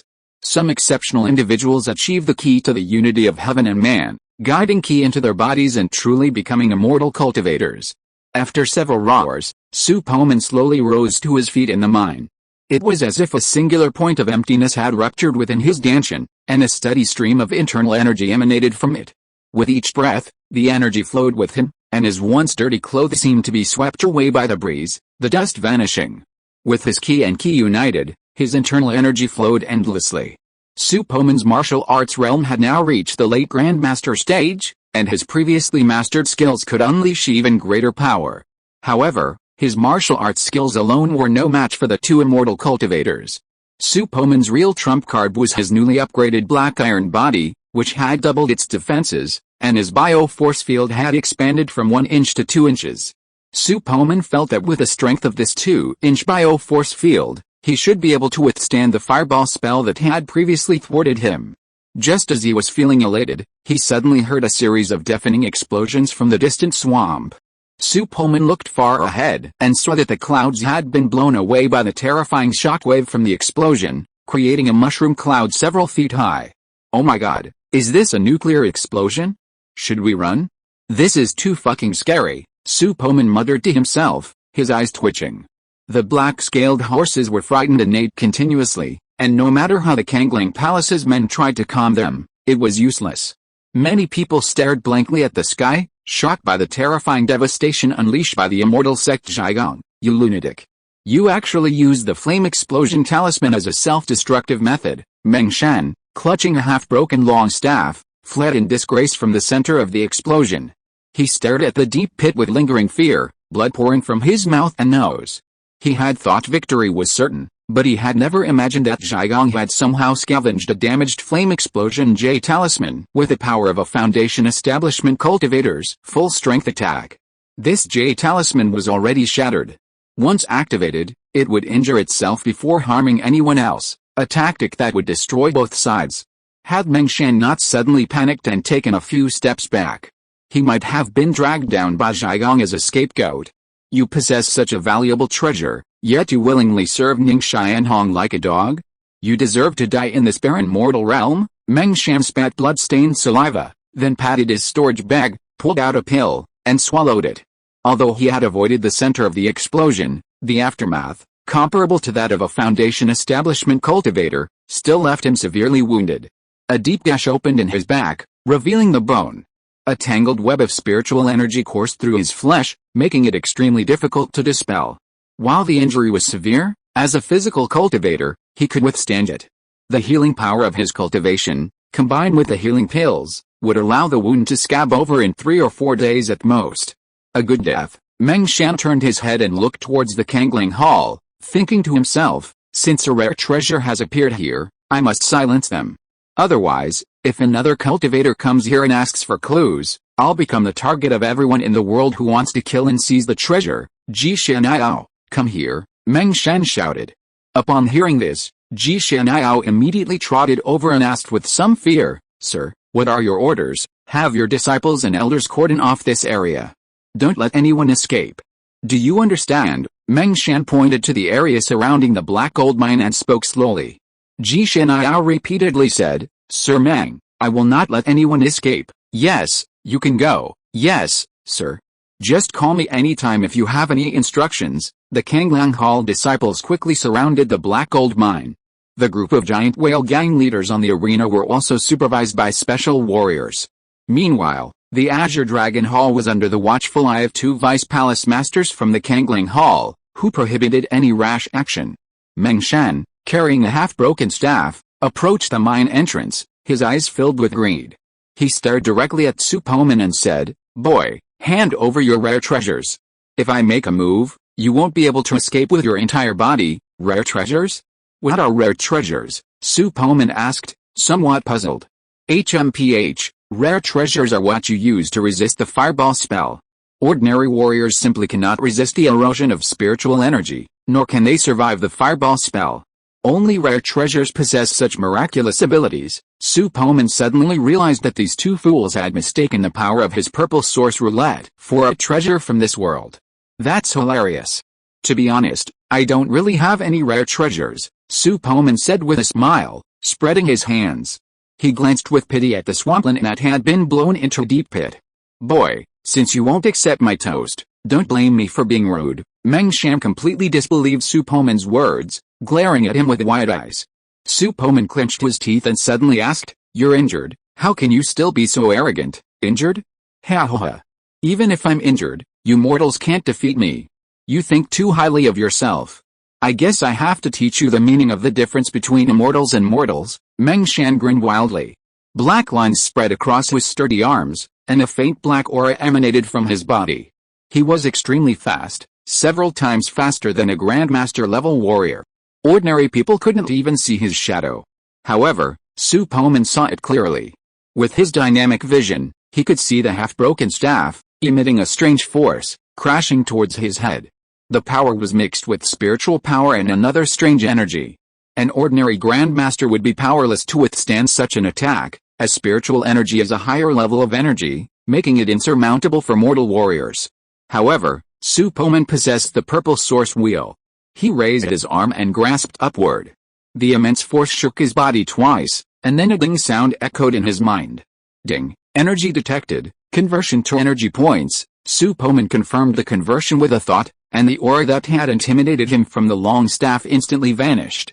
He grasped the staff with all his might and yanking the remaining half of the staff towards him. Hiss! Meng Shan's towering figure stumbled at the pull, and he exclaimed in surprise, "Something's wrong. How could your strength surpass that of a physical cultivator? Could this be the special effect of that rare treasure?" At this thought, Meng Shan's eyes brightened, and his body, covered in black veins, lunged forward. The strength of physical cultivators lies in their inner energy, but those of the Ghost Spirit sect also cultivate a sinister energy within their bodies.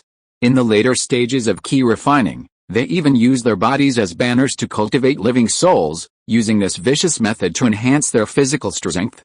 Su Poman had tried every attack method he had, but was powerless to break through the layer of dark energy formed by the interweaving of spiritual power and blood. He could only passively withstand the blows. Meng Shan's entire body was now shrouded in black energy, and every move carried a terrifying force far exceeding that of a Grandmaster.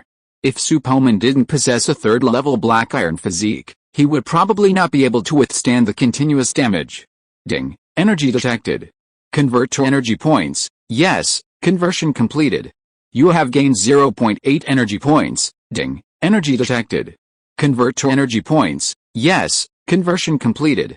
You have gained 0.9 energy points. Su Poman struggled to resist Meng Shan's torrential attacks, his body like a broken ball, repeatedly being sent flying high. At the same time, he was secretly absorbing the spiritual energy from Meng Shan's physical body, hoping to destroy it. Each of Meng Shan's unleashed spiritual energy produced a widespread explosion, its devastating force like that of a militant clutching a bomb. Vast craters were blasted across the ground, sending rubble and dust billowing through the sky. Occasionally, Su Poman's body could be seen flying through the dust. An ordinary warrior would have perished under Meng Shan's terrifying fists brimming with spiritual energy. However, Su Poman's defenses were now immense, comparable to those of a 6th-level key refining cultivator. If it weren't for the moment he needed to absorb the spiritual energy from each attack, he wouldn't be in such a state of disarray.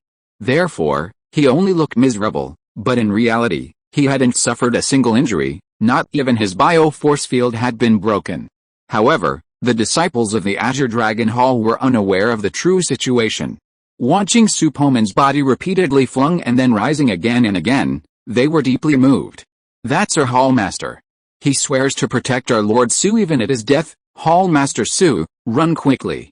You will definitely escape with your strength. Can the Hallmaster really survive such a horrific attack? Hallmaster, woo, you died so tragically. He actually abused your corpse like that? After hearing the wailing, Su Poman grinned and couldn't help laughing and scolding. You little bastards, I'm fine. Don't curse me to death now, huh? Hallmaster Su's voice seems to be full of energy. That's right, Hallmaster Su is too powerful. He can remain immortal under such a horrific bombardment. Great, the Hallmaster will not die? Not only the disciples of King Longhall were surprised, even Meng Shan, who had been blasting Su Poman away, showed an expression of disbelief. Your treasure's power is insane. Even my all-out attack can't hurt you. Meng Shan paused his attack, glanced at the fallen Su Poman, frowned, patted his storage bag, and pulled out the rune-encrusted broken gang arrow. Alice, such a waste of a broken gang arrow worth hundreds of spirit stones. But in exchange for a powerful treasure, it's worth it. His eyes flashed fiercely. He grasped the broken gang arrow, and spiritual energy continuously flowed into it. The runes on the arrowhead illuminated, and then the tip flashed with a chilling metallic light. This arrow was enough to kill a physical cultivator at the 8th level of the key refining stage. The sight of the broken gang arrow made Su Poman's hair stand on end. He didn't dare to fight and turned and ran. His speed had already surpassed the limits of a mortal. Like a phantom, his inch cloud step had broken through the limit. Want to run? No way, Meng Shan's eyes flashed coldly. As he pursued, he pulled a bow from his storage bag, drew his bow, and aimed his arrow straight at Su Poman's back. Haha, boy, go to hell. Su Poman felt an intense itch on his back, as if locked by some sharp weapon. His face changed drastically. As he turned to investigate, he saw black light streaking through the air. Meng Shan was already running, and with the help of his bow, the broken gang arrow flew at lightning speed, its tip ripping through the air with a whistling sound. Su Poman's expression was filled with deep emotion. He took a deep breath, gritted his teeth, and twisted halfway to the right in an incredibly strange position. Puff! The runic power within the broken gang arrow instantly ripped through his body's biofield, then, unabated, pierced his left arm. Blood splattered everywhere. Su Poman roared in agony.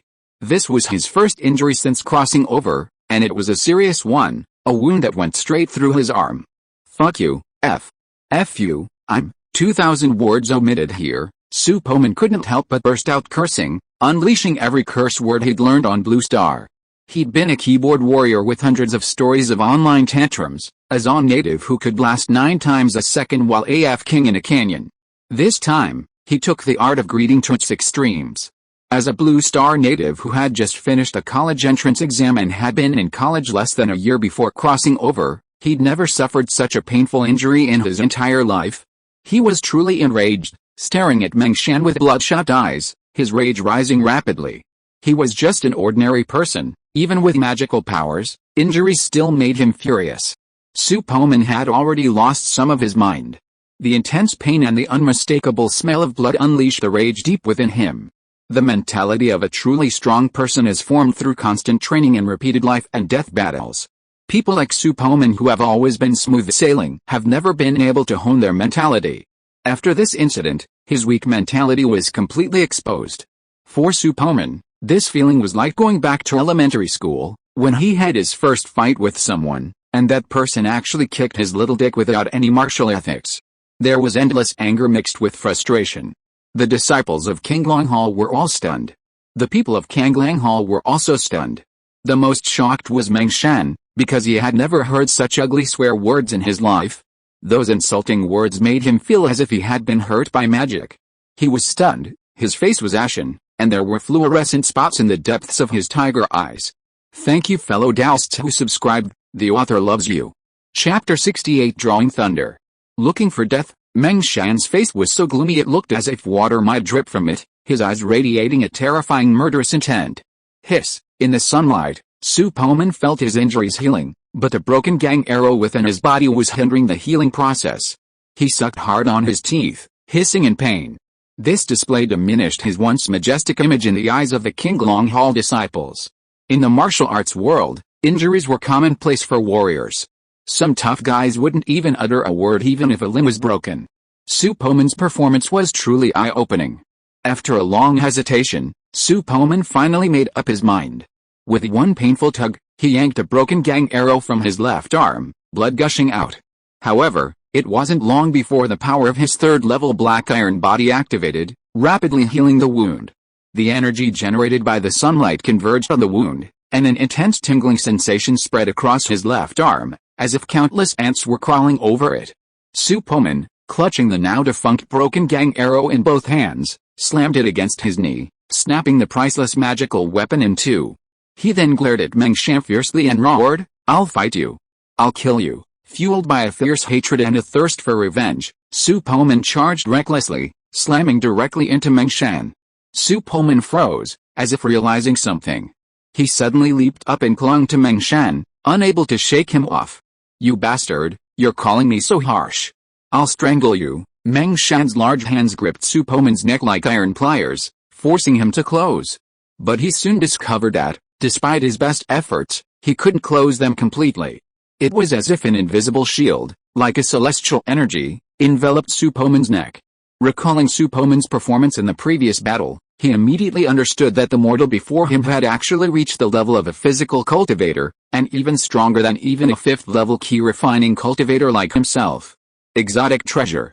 This treasure must be extraordinary. Meng Shan's greed once again took over. Just as he was about to use other means, his expression suddenly changed. "Why is my ki constantly dissipating?" He noticed that since Su Poman jumped up, the ki in the area of contact between them had been rapidly dissipating, as if the spiritual power within had been drained away, leaving only a red mist of ki and blood lingering. "Get out of my way!" Meng Shan grabbed Su Poman's arm and violently flung him away. However, Su Poman, realizing that he could absorb Meng Shan's ki right next to him, refused to let go. He clutched his clothes and arms tightly, and like an octopus, he moved around behind him and tightly embraced his neck. "You're fucking me so hard, I'm riding you now. You'll never get me off today," Su Poman declared angrily, but even as he finished, he realized his words seemed ambiguous. The Qinglong Hall disciples' expressions changed again, most of them looking a little strange. A fair-skinned male Qinglong Hall disciple's face flickered with surprise, and he said quietly, "Master Su, don't you like women? Doesn't that mean I have a chance?" Su Poman, with his super hearing, naturally heard this. A chill ran down his spine, and he didn't bother to absorb spiritual energy, but instead shouted, "Zhuangpeng, get out of here!" Meng Shan pounded his fists behind him, one specifically targeting Su Poman's already injured arm.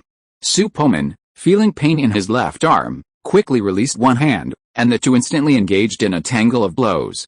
Su Poman, furious, clamped his thigh around Meng Shan's lower back and then unleashed a barrage of punches, hammering away at his already injured back. There was already a horrific wound deep enough to see the bone, and the energizing ki couldn't cover it. After the blow, Meng Shan nearly fainted from the pain. He quickly slapped his storage bag, pulled out a sheet of ice blue talisman paper, and silently formed a hand seal. Though his physical cultivation sense was weak, he could still manage it. He carefully controlled the ice talisman to fly out, circling directly and sticking to Su Poman's back. Suddenly, a piercing cold current erupted from Su Poman's back. Layers of icy flowers began to form on his body, and a stiffness spread throughout his body, forcing him to shiver. The moment the ice talisman trapped Su Poman, Meng Shan quickly freed himself from its restraints and leaped away, keeping a vigilant eye on Su Poman, fearing he might resort to the same rogue tactics again. By this time, Meng Shan's spiritual energy had dwindled to less than a third, and the intense depletion had caused the black lines on his body to fade considerably. He knew the battle couldn't drag on any longer, so he pulled a black short blade from his storage bag and lunged at Su Poman with ferocity. Crack! Crack!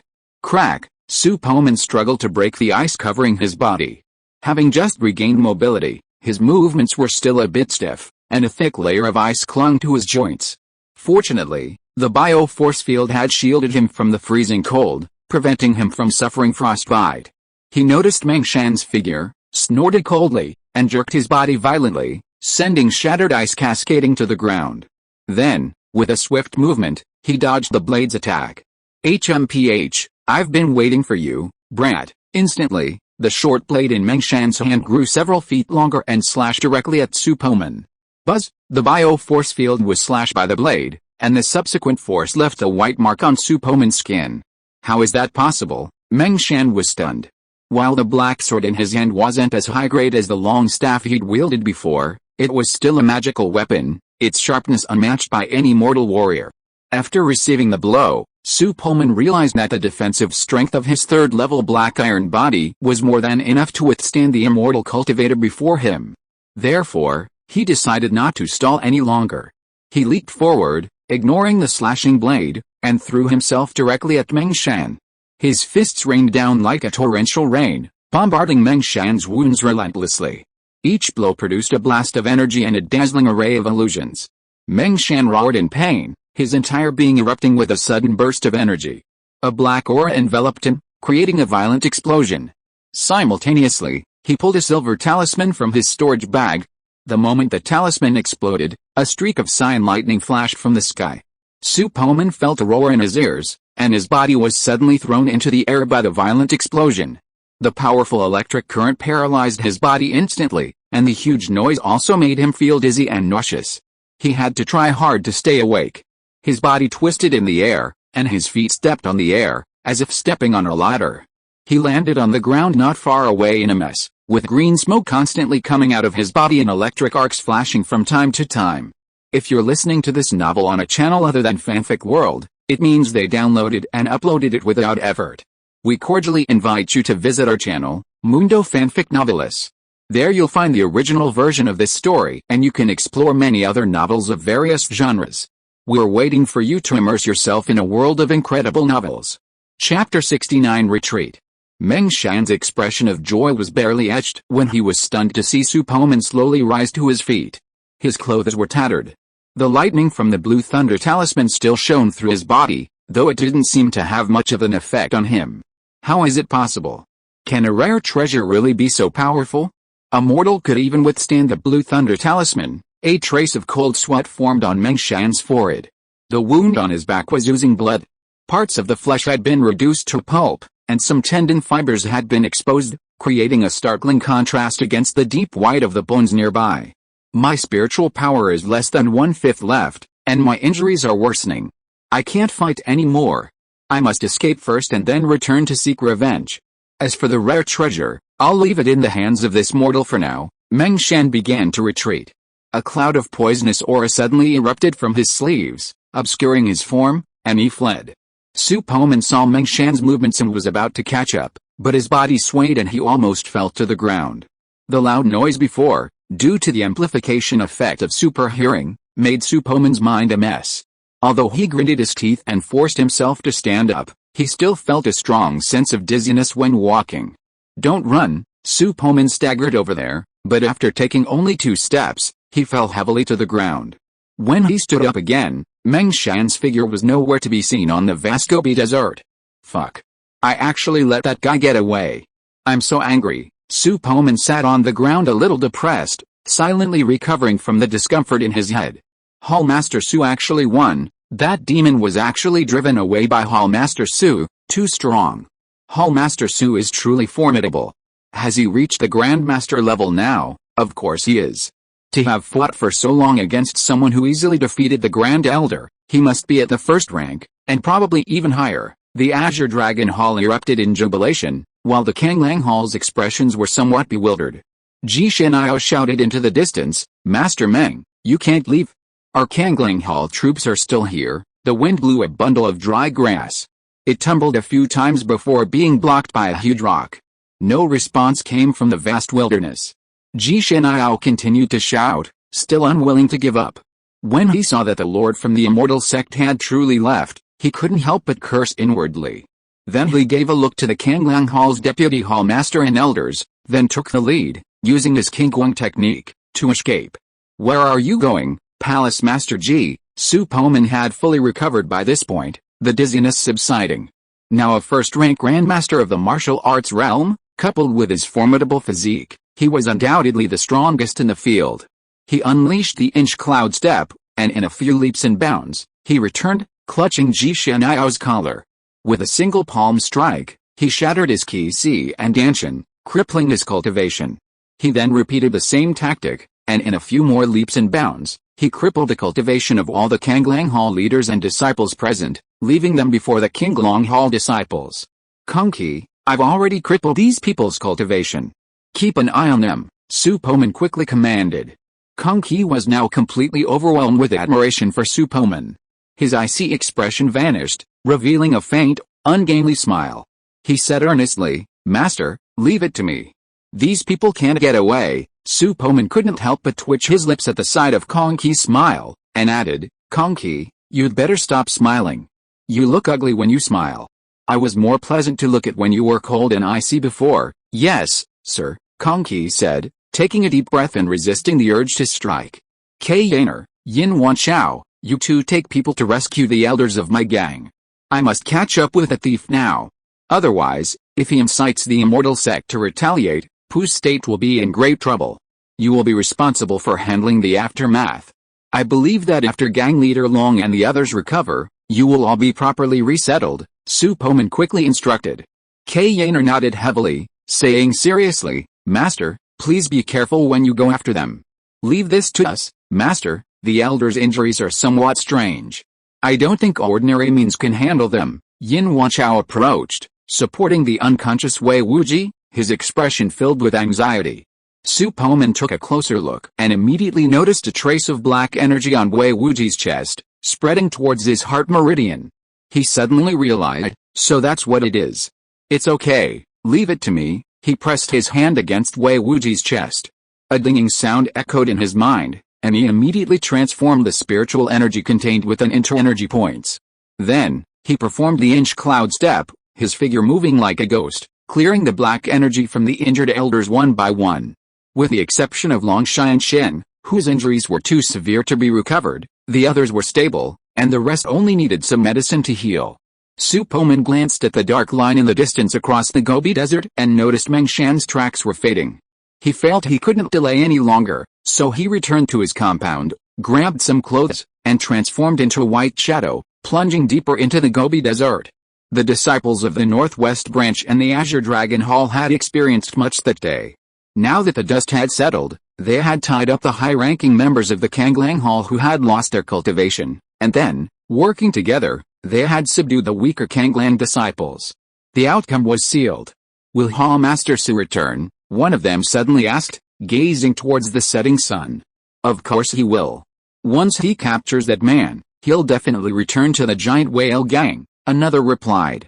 Kong Qi, watching the sunset on the horizon, understood that a master like Su Poman, whose power had transcended the mundane, was likely destined for a higher realm of cultivation. It would be extremely difficult for them to meet again in this lifetime, unless one of them achieved a breakthrough, finding the strength to cross the Great Kang Plain and reach the realm of cultivation. He silently wiped the longsword in his hand, casually glancing at the vast expanse of the distant landscape gradually shrouded in mist, his gaze gradually becoming resolute. A strange sense of loneliness lingered in Yaner's beautiful eyes. This wasn't the loneliness of a broken heart, but rather the reluctance to part with an older brother who had fought so hard to protect them. Turning back, she happened to see Yin Wanchao. His usual carefree demeanor had vanished. He now diligently and attentively cared for Elder Wei and the other elders, seemingly having grown up significantly. This Yin has finally grown up. The disciples of the Azure Dragon Hall all remembered that figure that day in their hearts, the man who had bravely fought against the immortal cultivators. Decades later, some of these octogenarian disciples had risen to the rank of elder within the giant whale gang. Whenever they sat together over a drink, they would sigh with emotion as they recalled that day.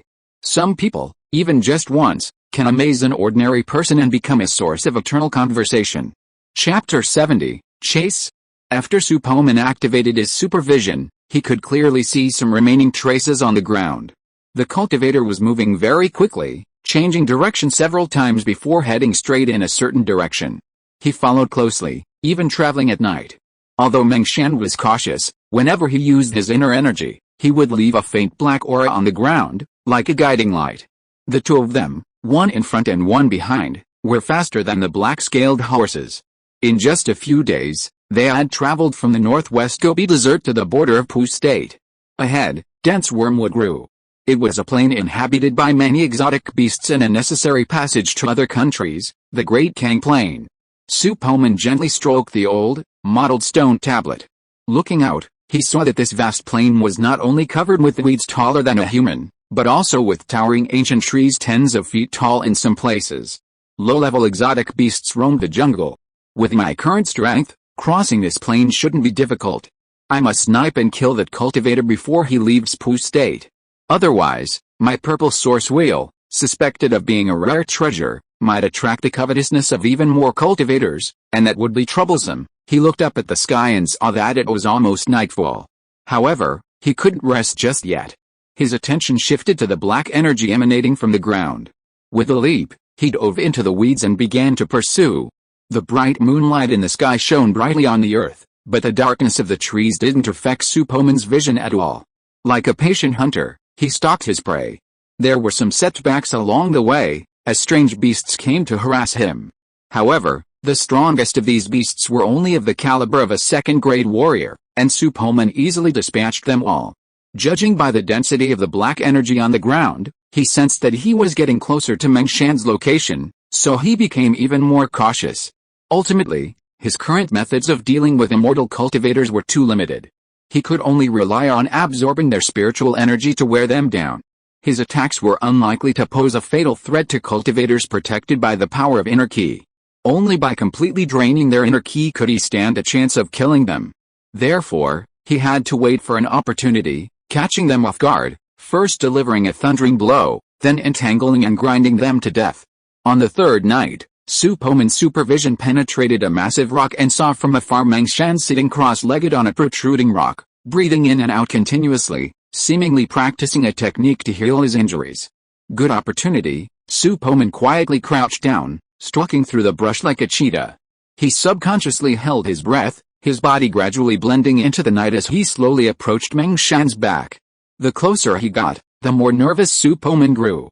His fists clenched tightly as he edged closer behind a boulder. From this position, he could clearly see the horrific wound on Mengshan's back. The pale bones of his spine were exposed, and much of the muscle had become a paste. Blood oozed from the wound, much of it congealing into a purple-black stain. Just as he approached Mengshan within 10 feet, he seemed to sense something, suddenly opened his eyes, looked back, and shouted angrily. "Who's sneaking around there? Is your perception really that sharp?" Su Poman paused, his breathing even lower. He observed secretly for a moment.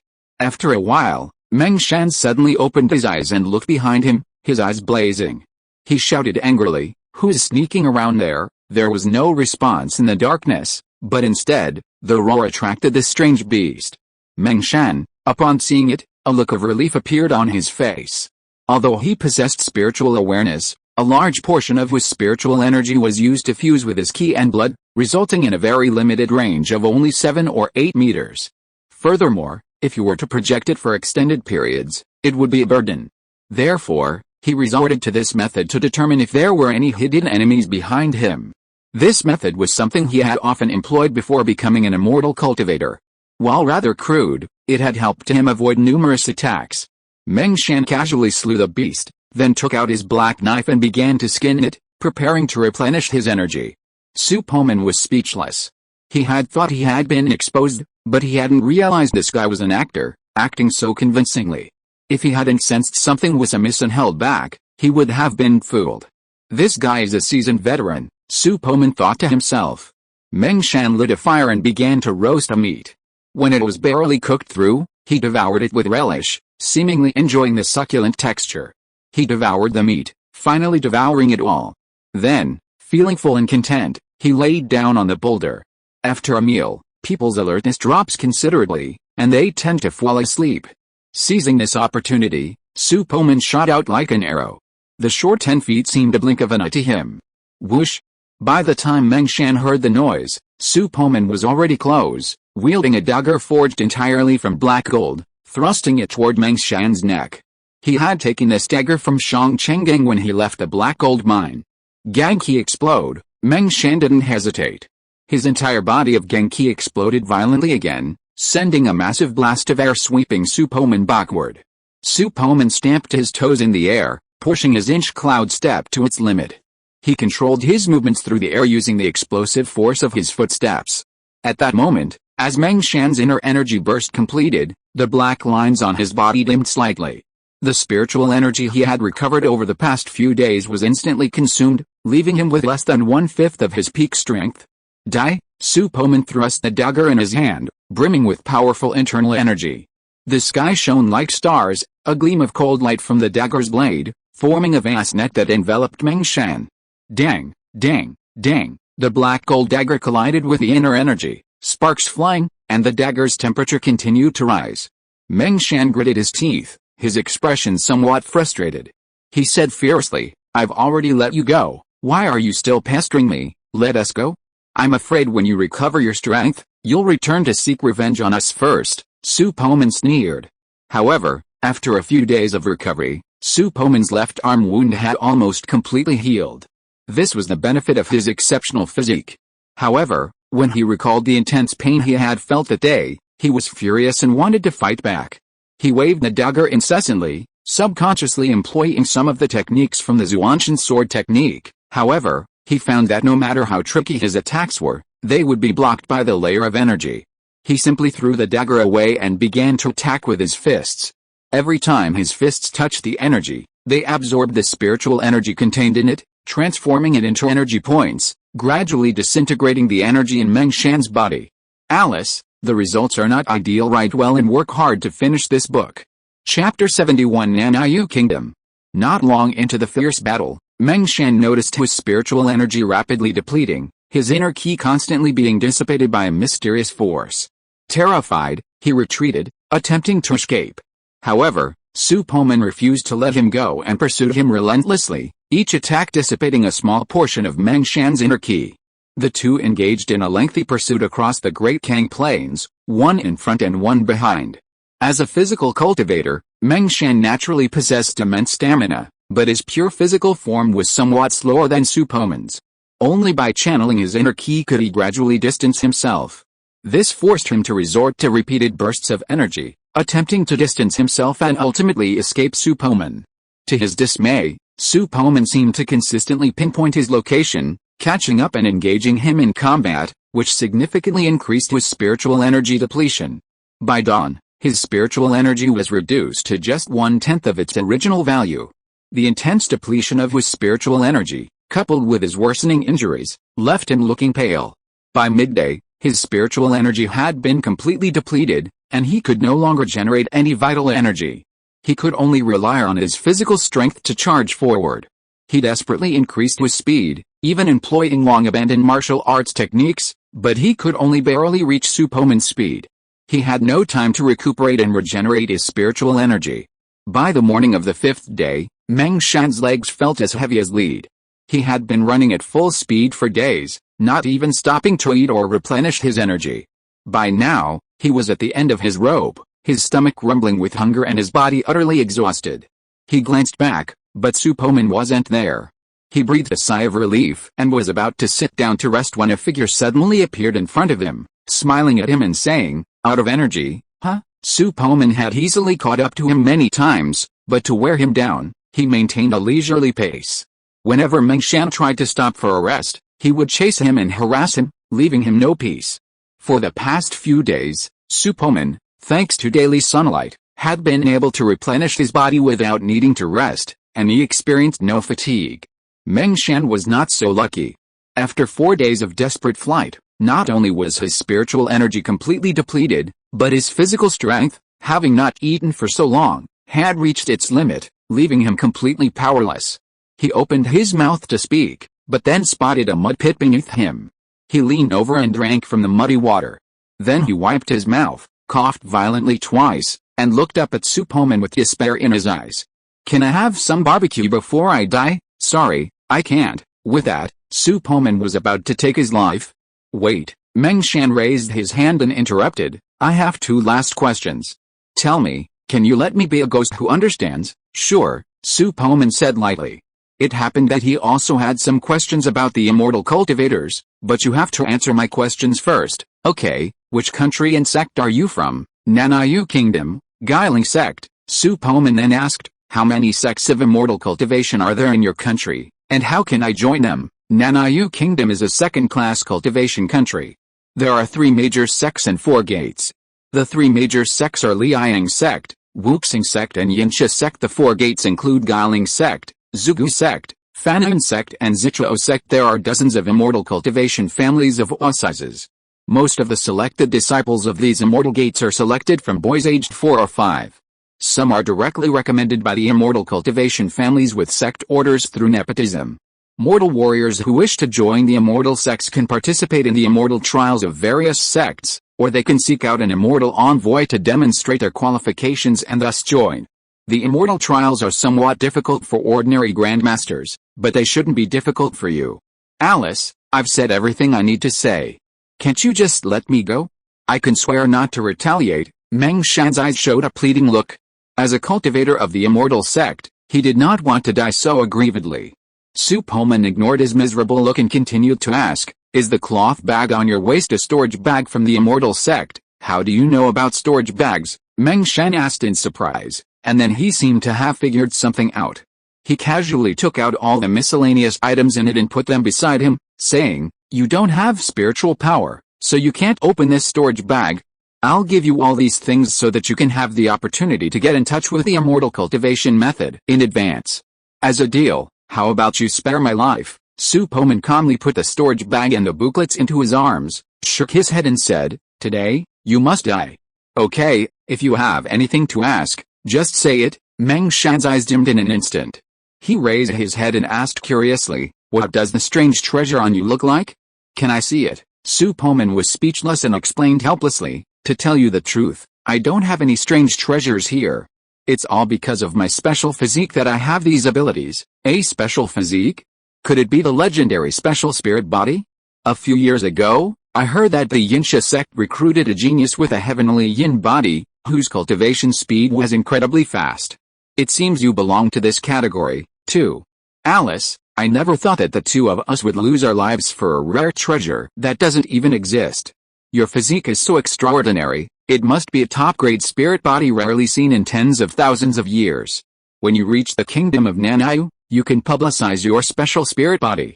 That will surely attract the attention of the Ascension Messenger, making it much easier for you to join the immortal sect. Meng Shan finished slowly, then closed his eyes, looking like he was waiting for death. Oh? Publicizing your physique to attract the Ascension Messenger? Isn't that just courting death? Su Poman thought to himself. He only needed a moment's thought to see the sinister nature of Meng Shan's words. It might be enough to deceive an ignorant mortal, but he was a blue star who had read countless immortal novels and naturally thought of more. Moreover, he and Su Poman were sworn enemies. How could he possibly say such words to help Su Poman enter the immortal sect? Trying to avenge yourself by using someone else's knife? Ha! Su Poman sneered, then struck out, mustering all his strength and striking Meng Shan's Adam's apple. Crack! Meng Shan's neck snapped, his head strangely bent backward. His cervical vertebrae completely shattered.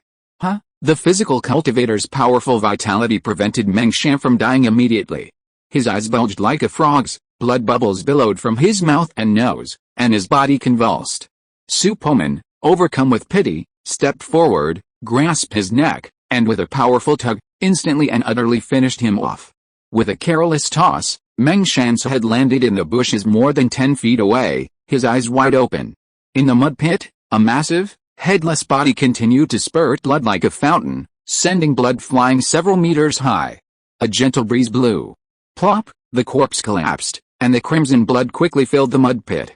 Su Poman identified the direction based on the sun and ran away.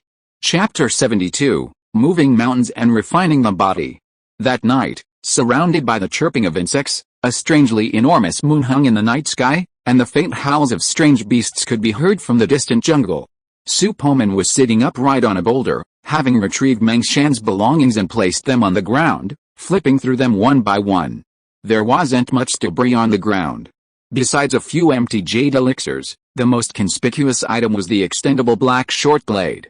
Other items included clothing and unused gadgets.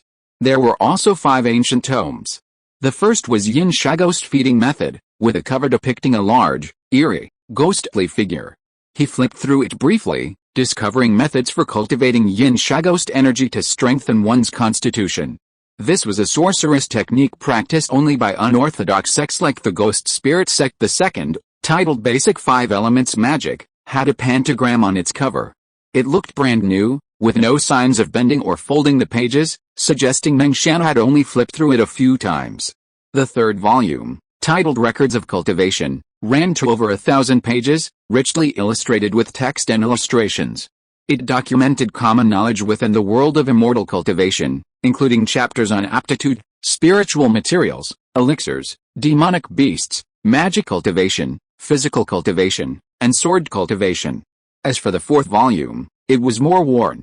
It was titled Mountain Refining Technique. After reading the opening introduction, Su Poman gained a general understanding of this technique. It was a widely circulated body refining technique within the world of immortal cultivation, consisting of 12 levels, corresponding to the 12 stages of the key refining stage. Because it was relatively easy to get started with and achieved considerable magical powers upon mastery, it was the preferred method for many newly initiated body refining cultivators. The fifth book, titled Ancient Breath Concealing Technique, is a special secret technique that can conceal one's cultivation level. It's divided into 4 levels: entry, minor success, great success, and perfection. The entry-level breath-concealing technique can conceal a small level of key refining stage cultivation, while the minor success level can conceal a small level of foundation establishment stage cultivation and above. At the great success level, it can conceal a full level of strength, remaining undetected unless the strength is significantly greater. As for the perfection level breath-concealing technique, it's said to be able to conceal one's cultivation level at will, but it's extremely difficult to master, requiring considerable time and dedication to achieve a reasonable chance of reaching perfection. Su Poman placed the remaining books in his bag, slung the black short blade across his waist, and discarded all other useless items. The mountain refining body art was created thousands of years ago by the legendary master mountain Taoist. Each level of this technique improves the body's defenses and the quality of its inner ki, while also significantly increasing physical strength. It's said that if mastered, one's strength alone could lift a small metal mountain. Furthermore, the inner ki's defensive power is so strong that it can reduce the damage of spells cast by a cultivator of the same level by over 80%. Through the introduction to this technique, Su Poman learned that the world of immortal cultivation is divided into different schools of practice. This mountain refining body art is specifically for physical cultivation, while there are also techniques for sword cultivation, magic cultivation, talisman cultivation, and formation cultivation, each with its own distinct benefits, a fact not fully detailed in the introduction. Having spent the past few days chasing Mengshan, Su Poman planned to find a place to rest before studying this technique. Under the cover of night, the cry of an owl echoed from the forest. Su Poman found a cave, killed the strange beast inside, and moved in. He moved a huge rock to block the cave entrance, lay down on the soft straw mat, and fell into deep sleep. The next morning, sunlight shone into the cave through the cracks in the rock. The fine dust in the air floated up and down. Su Poman slowly woke up, feeling refreshed. He kicked the rock aside, stepped into the sunlight at the cave entrance, and stretched. Feeling the sunlight's refreshing effect on his body, he noticed the wound on his left arm was nearly healed. He looked up at the golden sun in the sky, his lips curled up in a smile. Today is another day filled with energy. A level 3 black iron body's light energy amplification efficiency was 4 times higher than a level 1 black iron body's. As long as he was in the sun, the refreshing sensation never ceased. Su Poman felt as if every muscle in his body was receiving a massage, a pleasurable sensation, even more exhilarating than when he'd secretly watched our films in bed. Su Poman continued on his journey, heading towards the kingdom of Nanayu. After a day's journey, he was about to find a place to stay for the night, but was shocked to see the outline of a village thousands of meters away. Could this already be the kingdom of Nanayu? Curious, Su Poman peered through the layers of walls, his super hearing instantly activated. He saw no one in the distant village. All around was a dead silence, and the houses were dilapidated. So it's an abandoned village. Su Poman disabled his supervision and hearing and headed toward the abandoned village. At the village entrance stood a massive locust tree, its trunk so thick it could be hugged by 10 people. Its dense canopy obscured a large swath of the sky. Several thick, pale roots emerged from the earth, writhing and exposed like giant pythons. Smaller locust trees began to sprout from the roots further away. The saying "a single tree forms a forest" perfectly captures the beauty of this giant tree.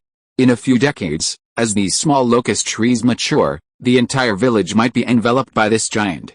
As Su Poman entered the village, he found that most of the houses were cobwebbed and dilapidated. Most had lost their roofs. Tiles and debris had fallen onto the floors, leaving lush weeds growing in the few exposed areas. Pale locust roots emerged from the interior floor, piercing through the walls and extending into the soil, leaving only fine roots covering the walls. By evening, the wind was chilly and drafty. Drafts rippled through the houses.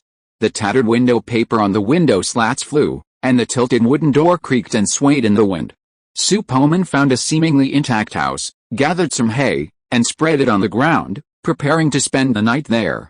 In the dead silence, Su Poman sat cross-legged on the ground, flipping through the record of cultivation observations. The qualifications chapter explained that the path from mortal to immortal required certain qualifications.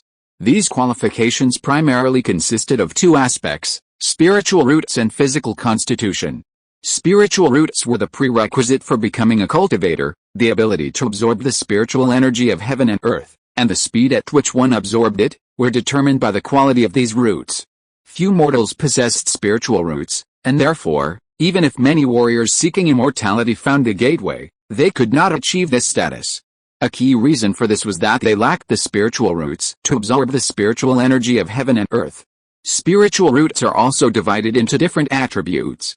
There are the more common 5 elements of spiritual roots, such as gold, wood, water, fire, and earth, as well as 3 variant spiritual roots: wind, thunder, and ice. Generally speaking, those with a single spiritual root are considered to have a natural spiritual root, which makes it easier to break through bottlenecks, and their cultivation speed is dozens of times faster than that of those with mixed spiritual roots. However, cultivators with natural spiritual roots are extremely rare, often appearing only once every few thousand years. Once such a talented cultivator emerges, they become the object of competition among major sects, and they are generally sent to higher-level cultivation countries to receive the best training. Chapter 73: Special Spirit. In the world of immortal cultivation, those with a talent for cultivation generally possess mixed spiritual roots, which are a combination of 2 to 5 of the 5 elements. Among these mixed spiritual roots, those with dual spiritual roots possess the greatest talent and cultivate extremely rapidly, often completing the foundation establishment stage within 10 years. They are considered prodigies in any field, and if they don't fall along the way and possess a good understanding, they have a reasonable chance of reaching the nascent soul stage. Those with triple spiritual roots are considered minor prodigies in their own right. If they don't fall along the way, they can successfully cultivate to the golden core stage. As for the nascent soul stage, reaching the higher stages depends on individual luck. In fact, 80% of cultivators in the world of immortal cultivation possess ordinary talents with only 4 spiritual roots. Therefore, they rely on perseverance to overcome bottlenecks, and their cultivation speed is extremely slow. Even reaching the foundation establishment stage is considered a good fortune. However, there are exceptions. In the world of immortal cultivation, there once appeared a hard-working layman with 4 spiritual roots. Through immense perseverance and great luck, he forged ahead and achieved immortality before his lifespan expired, becoming a figure of faith for many ordinary practitioners. The worst of these mixed spiritual roots are those with 5 spiritual roots. While possessing all 5 elements, their sheer diversity makes cultivation excruciatingly slow. Without external aids, achieving the great perfection of key refining is a luxury. Therefore, 5 spiritual roots are also called pseudo-spiritual roots or useless spiritual roots. Cultivators with such poor aptitude are extremely rare. Most give up on cultivating immortality due to the difficulty of cultivation, choosing instead to pursue a career in the mortal world to spend their remaining years. In addition to these spiritual roots known to everyone, there are some special spiritual roots in the world of immortal cultivation. The first type introduced in the record is the super spiritual root. People with this kind of spiritual root qualification must have a special physique. It is divided into sun spiritual roots and moon spiritual roots. The sun spiritual root is a body of merit, and the moon spiritual root is a body of evil immortals. The speed of cultivation is 100 times that of the heavenly spiritual root. The most terrifying thing is that the owner of this kind of spiritual root will automatically draw and refine the spiritual energy of heaven and earth for self-cultivation since birth, so he's regarded as the reincarnation of an immortal. Seeing this, Su Poman thought of his own superhuman physique, then shook his head and murmured, "My superhuman body should not be that kind of spiritual root. It cannot absorb and refine the spiritual energy of heaven and earth at birth. Instead, it has absorbed a lot of energy from sunlight. It should not belong to this category. After all, It is not the physique of this world. Su Poman continued to read on. The second special spiritual root introduced in the record of cultivation was called Chaos Spiritual Root. This is a full attribute spiritual root. Not only does it have all 5 elements, but it also has 3 mutated spiritual roots of wind, thunder, and ice. However, the purity of each spiritual root is very high. Therefore, no matter which attribute of the exercise is practiced, the progress is extremely fast. It is stronger than the heavenly spiritual root, but slightly slower than the super spiritual root. However, most owners of the chaos spiritual root are extremely powerful and have the ability to fight above their level. They can release all spells at will without any sense of obstruction. Most cultivators learn a few 5-element spells to back them up. However, those with conflicting spell attributes may experience a slight stagnation when casting spells. For example, a cultivator with a fire element spiritual root practicing a fire element spiritual root might struggle to cast a water flow spell. Chaos element spiritual roots, however, don't have this problem. Even with a single attribute spiritual root, they can cast any spell with incredible fluidity, which is one of the reasons for their immense combat power. Just as spiritual roots are rare among mortals, exceptional spiritual bodies are even rarer to find in a million. The emergence of exceptional physical qualities is primarily due to bloodline refinement. After continuous cultivation and breakthroughs, senior cultivators undergo a process of cleansing their tendons and marrow, continuously refining their bloodlines. This results in a bloodline far superior to that of ordinary people, making the emergence of exceptional physical qualities among their descendants highly likely. Furthermore, physical qualities are also influenced by environmental factors, such as spiritual energy tides, geographic location, feng shui, and yin-yang conditions. The records of observations lists these physiques one by one, 3 yang body, a aptitude second only to heavenly spiritual roots. Jade phoenix marrow body, appears only in women. Once these female cultivators enter the foundation establishment stage, a trace of refined spiritual energy will emerge within them. This allows the male who possesses it to cleanse their marrow and change their sutras, greatly advancing their cultivation. Jade dragon marrow body, appears only in men. Once these male cultivators enter the foundation establishment stage, a trace of refined spiritual energy will emerge within them. This allows the female who possesses it to cleanse their marrow and change their sutras, greatly advancing their cultivation. Gold forging body, aura contains a sharp aura, enhancing attack power and possessing excellent aptitude for practicing gold-attributed techniques. Wood spirit body, a body imbued with vibrant vitality and powerful self-healing abilities, making it an ideal physique for practicing wood-attributed techniques. Void body, an excellent physique for practicing water-attributed techniques, reducing spiritual energy consumption by half when using water-attributed spells. Fire spirit body, rapidly progresses in practicing fire-attributed techniques, enhancing the power of fire-based spells. Earth spirit body, specializes in earth-attributed techniques like earth escape. 9 spirit sword body, cultivates the way of the sword, making rapid progress. A natural sword cultivator, known as one of the 3 great sword cultivation spirits in the world of immortal cultivation. Sword slave body, dedicates his life to the sword, obsessed with it. He lives with his sword, and dies with it. Specializes in the art of cultivating with his sword. One of the 3 great sword cultivation spirits in the world of immortal cultivation. Su Poman read carefully and felt that his eyes had been opened. He saw a variety of special spiritual bodies in the world of immortal cultivation. Among them, there were many amazing physiques, and the growth potential was even not weaker than his current black iron body. There were also countless strange and bizarre physiques, such as the body of a demon insect. It has been attracting various poisonous insects since birth and is good at communicating with insects. If you embark on the path of immortal cultivation, you can take the path of insect cultivation, using thousands of spiritual insects as magic weapons. Once they are used, they are overwhelming and no one can stop them. Although these top-level spiritual roots and physiques are against the will of heaven, their owners will be envied by heaven. They will suffer continuous disasters on the way of cultivation. There will often be old monsters whose lifespan is about to run out and want to take over the bodies of practitioners with special spiritual bodies to break through the shackles of cultivation, hoping to go further on the road of immortal cultivation with better qualifications. Furthermore, this continent also hosts a demonic sect known as the Corpse Yin sect, comprised entirely of cultivators. They roam every dark corner, even within prestigious sects. Those with exceptional talent are closely guarded by the sect's leadership. They maintain a low profile in their daily cultivation, remaining relatively undistinguished and refraining from participating in sect trials.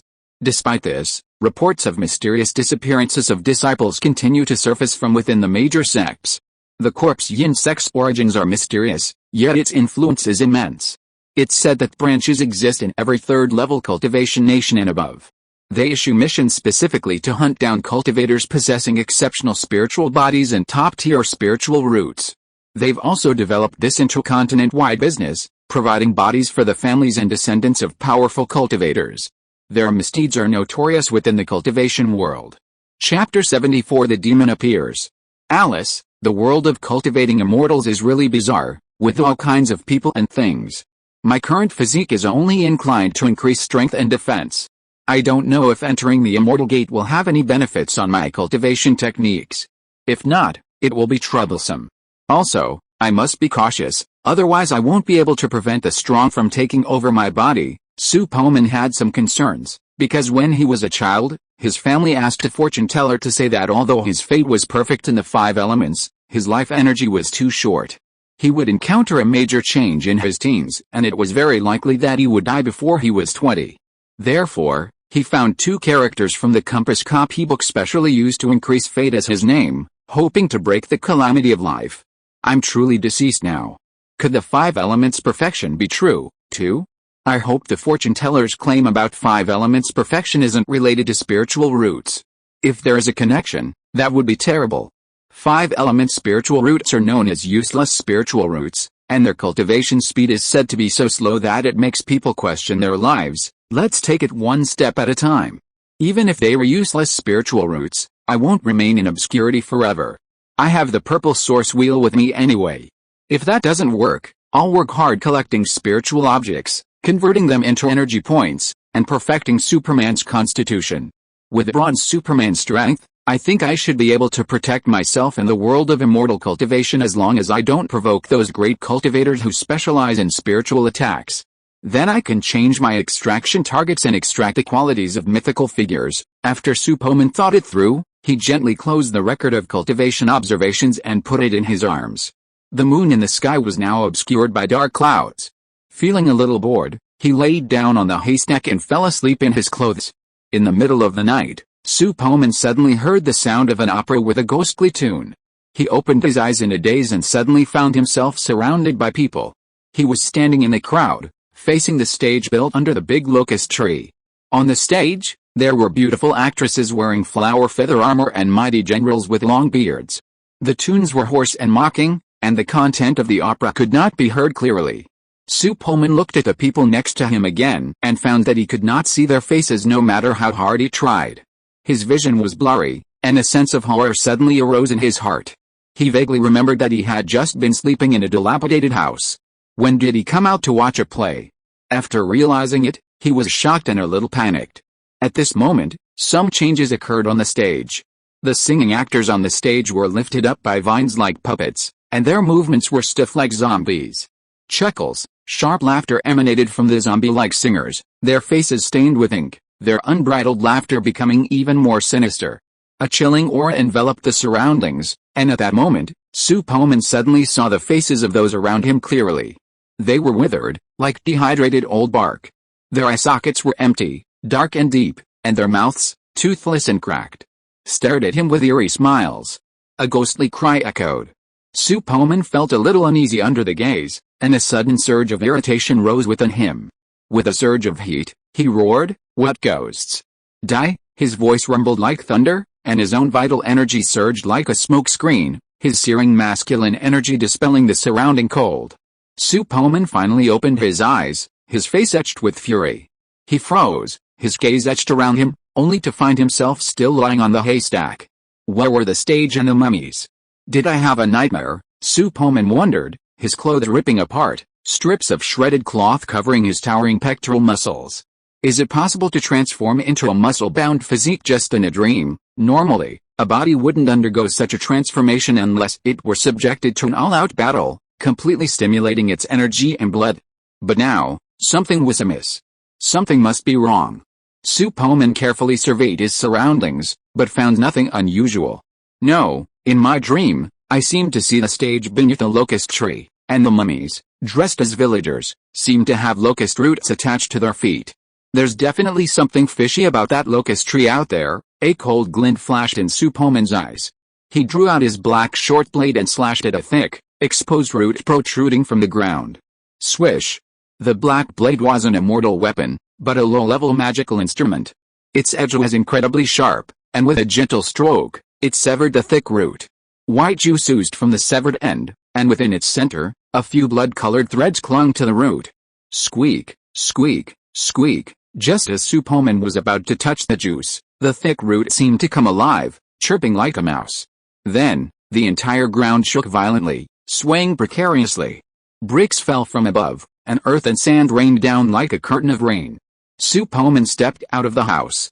In the darkness, a massive locust tree in the distance began to shake violently, its thick trunk swaying like the claws of a demon in the inky night sky. The ground parted, and the tree's roots, like suddenly stretched horse barbs, erupted one by one from the earth, filling the air with dust. Hanging amidst the tangled roots were gruesome mummies, entangled like marionettes, suspended from thick knots. Damn! I've encountered a tree demon. Su Poman surveyed the situation with a dreadful feeling, yet he maintained some confidence in his own strength. He gripped his black short blade tightly, waiting for the next development. Woo! A sound like a ghost's cry echoed through Su Poman's mind. He ducked, dodging several massive roots attacking from behind. Immediately, the roots on the ground erupted in fury, whipping at him frantically. Snap, snap, snap. Su Poman dug his feet deep into the earth, anchoring his body. Transparent ripples rippled across his surface. The dazzling, powerful attack, enough to instantly kill any warrior, caused him no real damage. How dare you, such a weakling, come and scare me. Go to hell. Su Poman raised his black short blade and unleashed his earth-level martial art, Zuanchan sword technique. Although this sword technique was incredibly sophisticated and powerful, it was somewhat unable to keep up with his strength. In the air, the black short blades formed a storm of sharp blades, and the bright light continuously cut through the roots. The extremely comfortable cutting sound continued, like a sharp knife slicing a cucumber, crisp and pleasant. Chapter 75 Extraction Again. The roots that looked incredibly thick were cut into several pieces in the blink of a sword. Milky white juice splashed everywhere, and the blood in the roots intertwined, filling the air with a pungent smell of blood. The tree roots all over the sky looked very imposing, but Su Poman knew that these things could be used against ordinary warriors, but they were a little weak when it came to dealing with him. He held the black blade and chopped continuously, and the tree roots were unable to stop him. In the dark night, wood chips flew and juice splashed everywhere. Behind Su Poman, wood chips piled up into a mountain, and the ground was covered with mucus. The giant locust tree seemed to have been damaged by the massive shattering of its roots. The trunk trembled violently, and the branches and leaves were shaking wildly. Wisps of dark green mist gushed out from the leaves, forming a large ball of green mist that enveloped its body. Su Poman ignored the thought and slowly approached the giant locust tree with determined steps. His biological stance enveloped him tightly, shutting out the eerie mist. The dense layers of roots wouldn't last a breath before he was chopped to pieces by the black blade in his hand. Rumble. The ground shook violently again. Cracks several feet wide suddenly appeared in the ground at the base of the giant locust tree, and from within emerged massive locust roots as thick as water jars. These thick roots soared into the air like a giant dragon, carrying a torrent of earth and rock into the sky, reaching heights even higher than the tree itself. Su Poman felt a momentary sense of panic as he gazed at the roots, thicker than his own waist. However, he didn't feel a strong sense of threat. This suggested that the tree demon, despite its outward appearance of imposing power, had run out of tricks. The roots posed no threat to his life. Woohoo! The locust tree roots radiated an inexplicable force, their massive forms resembling the tentacles of an octopus in the darkness. Unfazed, Su Poman leaped lightly, unleashing his inch cloud step. With his toes tapping gently on the roots, he scaled the tree's base, rapidly approaching the trunk. The clouds suddenly parted, and under the eerie moonlight, the locust tree's dark shadow shone like a devouring monster, its waving roots filing the sky with layers of shadows. Su Poman's form was like that of a nimble wildcat, dodging the clumsy roots with precision and grace. The smaller ones proved powerless to penetrate his defenses. Just as the locust root beneath his feet was about to turn, Su Poman stomped down hard, creating two massive craters on its surface. Su Poman clutched the black blade in his right hand, sprinting like a ninja, and leaped swiftly, reaching the canopy of the demonic locust tree in a matter of seconds. People need dignity, trees need bark. Let's see how you survive without it. Su Poman, relying on his agility, leaped up and down near the tree's trunk, wielding the black blade rapidly. Flakes of bark fell like snowflakes. Squeak! This action seemed to completely enrage the locust tree. Its crown trembled violently, and its enormous roots spun back toward the center, gradually forming a vast root net. Trying to trap me, Su Poman's hands continued to move. As the locust tree trembled, its roots formed an impenetrable ball of roots, enveloping the trunk and Su Poman, and shrinking like a python, tightly constricting the trunk. Early morning. Sunlight broke through the mist, illuminating the dilapidated village. A small blade of grass peeked out from the rubble, swaying in the breeze. The ground was crisscrossed with gullies, as if it had been the site of a great battle. Wood chips, broken branches and leaves were piled up in a disorderly manner. Farther away, a strange sphere emerged from the dispersing morning mist. Layers of roots tangled together, leaving only a few locust tree branches and leaves visible. The dense, intertwined roots formed a ball of trees. All but the taproot twisted strangely, wrapping around the trunk. Puff! A soft, muffled sound suddenly echoed from deep within the ball.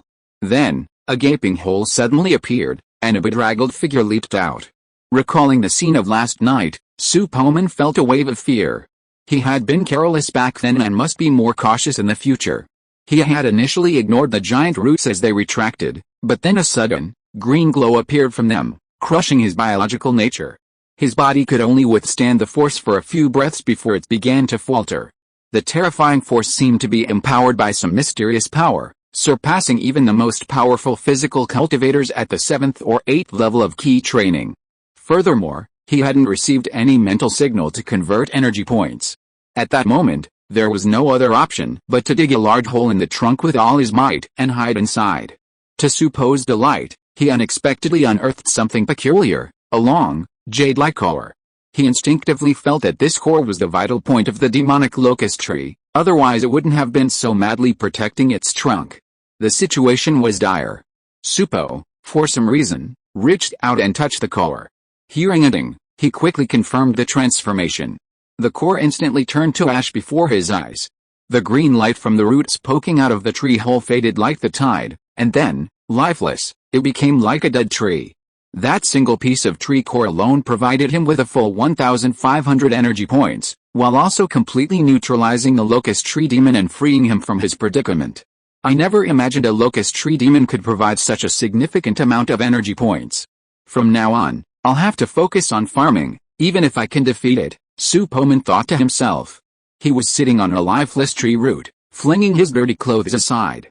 His muscular upper body was exposed, and he closed his eyes, enjoying the sun. After a while, Su Poman stood up and stretched, gazing at the distant wasteland with slightly narrowed eyes. He muttered to himself, "Time to get going. I think we're not far from the kingdom of Nanayu. Let's draw prize first. I just received 1,500 energy points.